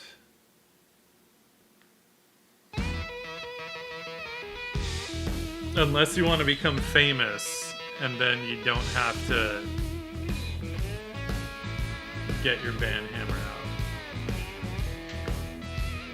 But I don't think any of us wants to be famous.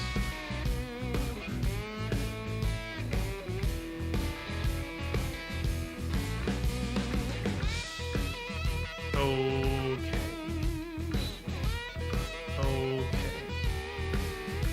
I'll do it.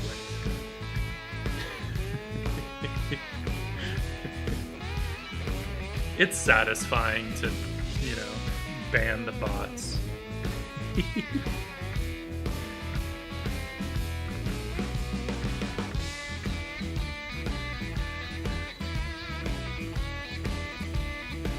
see.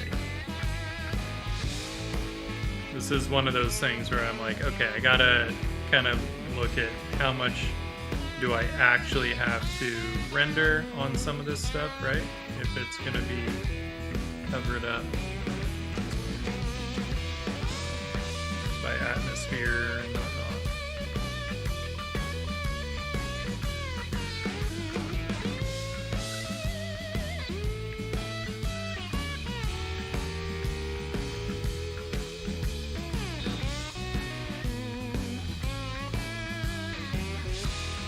And of course we'll get into the like drop shadow. Where are those shadows? Where are those?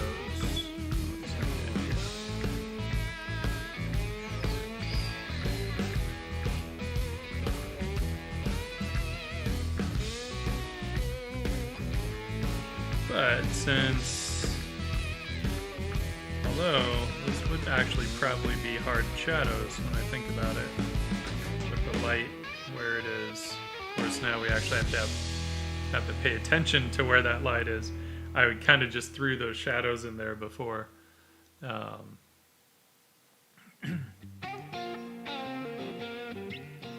would be fun. That would be even more satisfying. Yeah, I'd kind of just thrown these shadows in as like placeholders before, but I feel like now I need to actually... Oh, I see. That's why I was like, dude, why is this so light? Because I'm on multiply and it was kicked me in.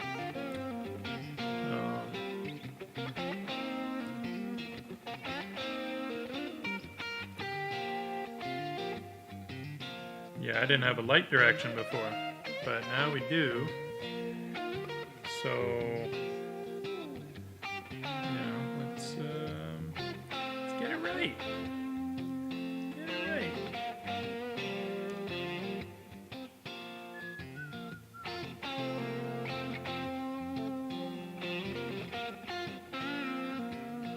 Just can't even see that shadow, so whatever. Whatevs.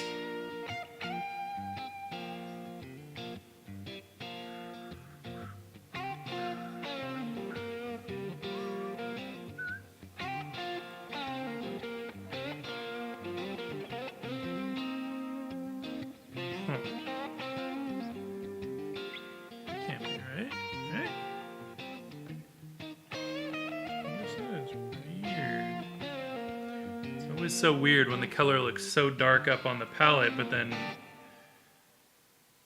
why does that still like it's right. Do I have something over it? Answer me. I guess not. Huh. Alright. Oh, shit. Crazy. Okay. Whatever. I'm not gonna sit here and noodle drop shadows right now. Silly. I really need to be.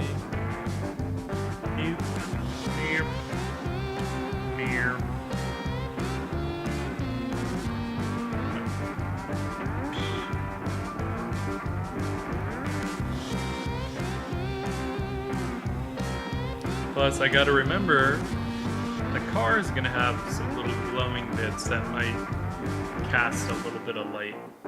Not much, I don't want them to be like overpowering, but anyway. Wow, okay, I really need to go to bed. Just looked at the time. But hey, that's not bad progress, I would say. Where did we start? Where did we start today? We started there today. And we ended here. That's not too shabby. I'm okay with that. Okay, with my little placeholder Senor Fish sign. Which, for anyone who doesn't know, Senor Fish is my favorite Mexican restaurant, like just down the street from me. So I just decided I'm gonna throw in a Senor Fish, even though I don't think that their logo is a fish with a sombrero on, but in this world it is. Yeah. Yeah. Get there. Get there, little by little. Oh.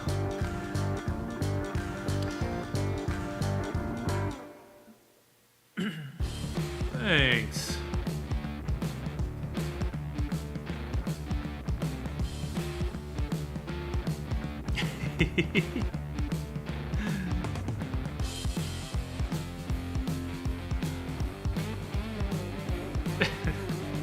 Yeah, dude, we're like, you missed it. The other like 2,000 viewers like just left, bro.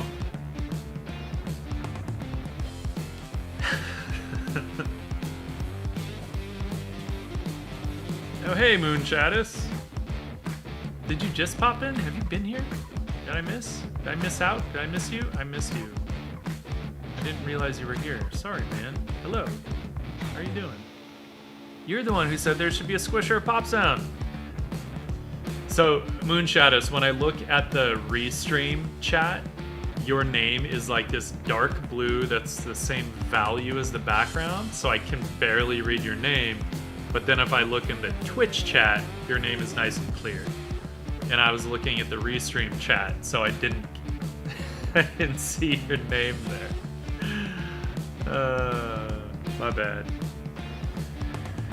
Oh, okay. I gotta call it a night. Is anyone on? Is anyone that G21MM is on? I don't have the energy to raid, to be honest. You know, I really should raid. I don't know if I have the energy. Maybe I'll pop on really quick. Yeah, let's raid. Why not? I'll send you guys over to. I've only got one person here. We got G21MM. I like his stuff. He's working on something cool. Fang, thank you so much. Everyone on YouTube, thank you so much. And everyone on Twitch, hang around for the raid. Say hi, give some shouts, and then do whatever you like. Alright, my friends? Alright. Peace.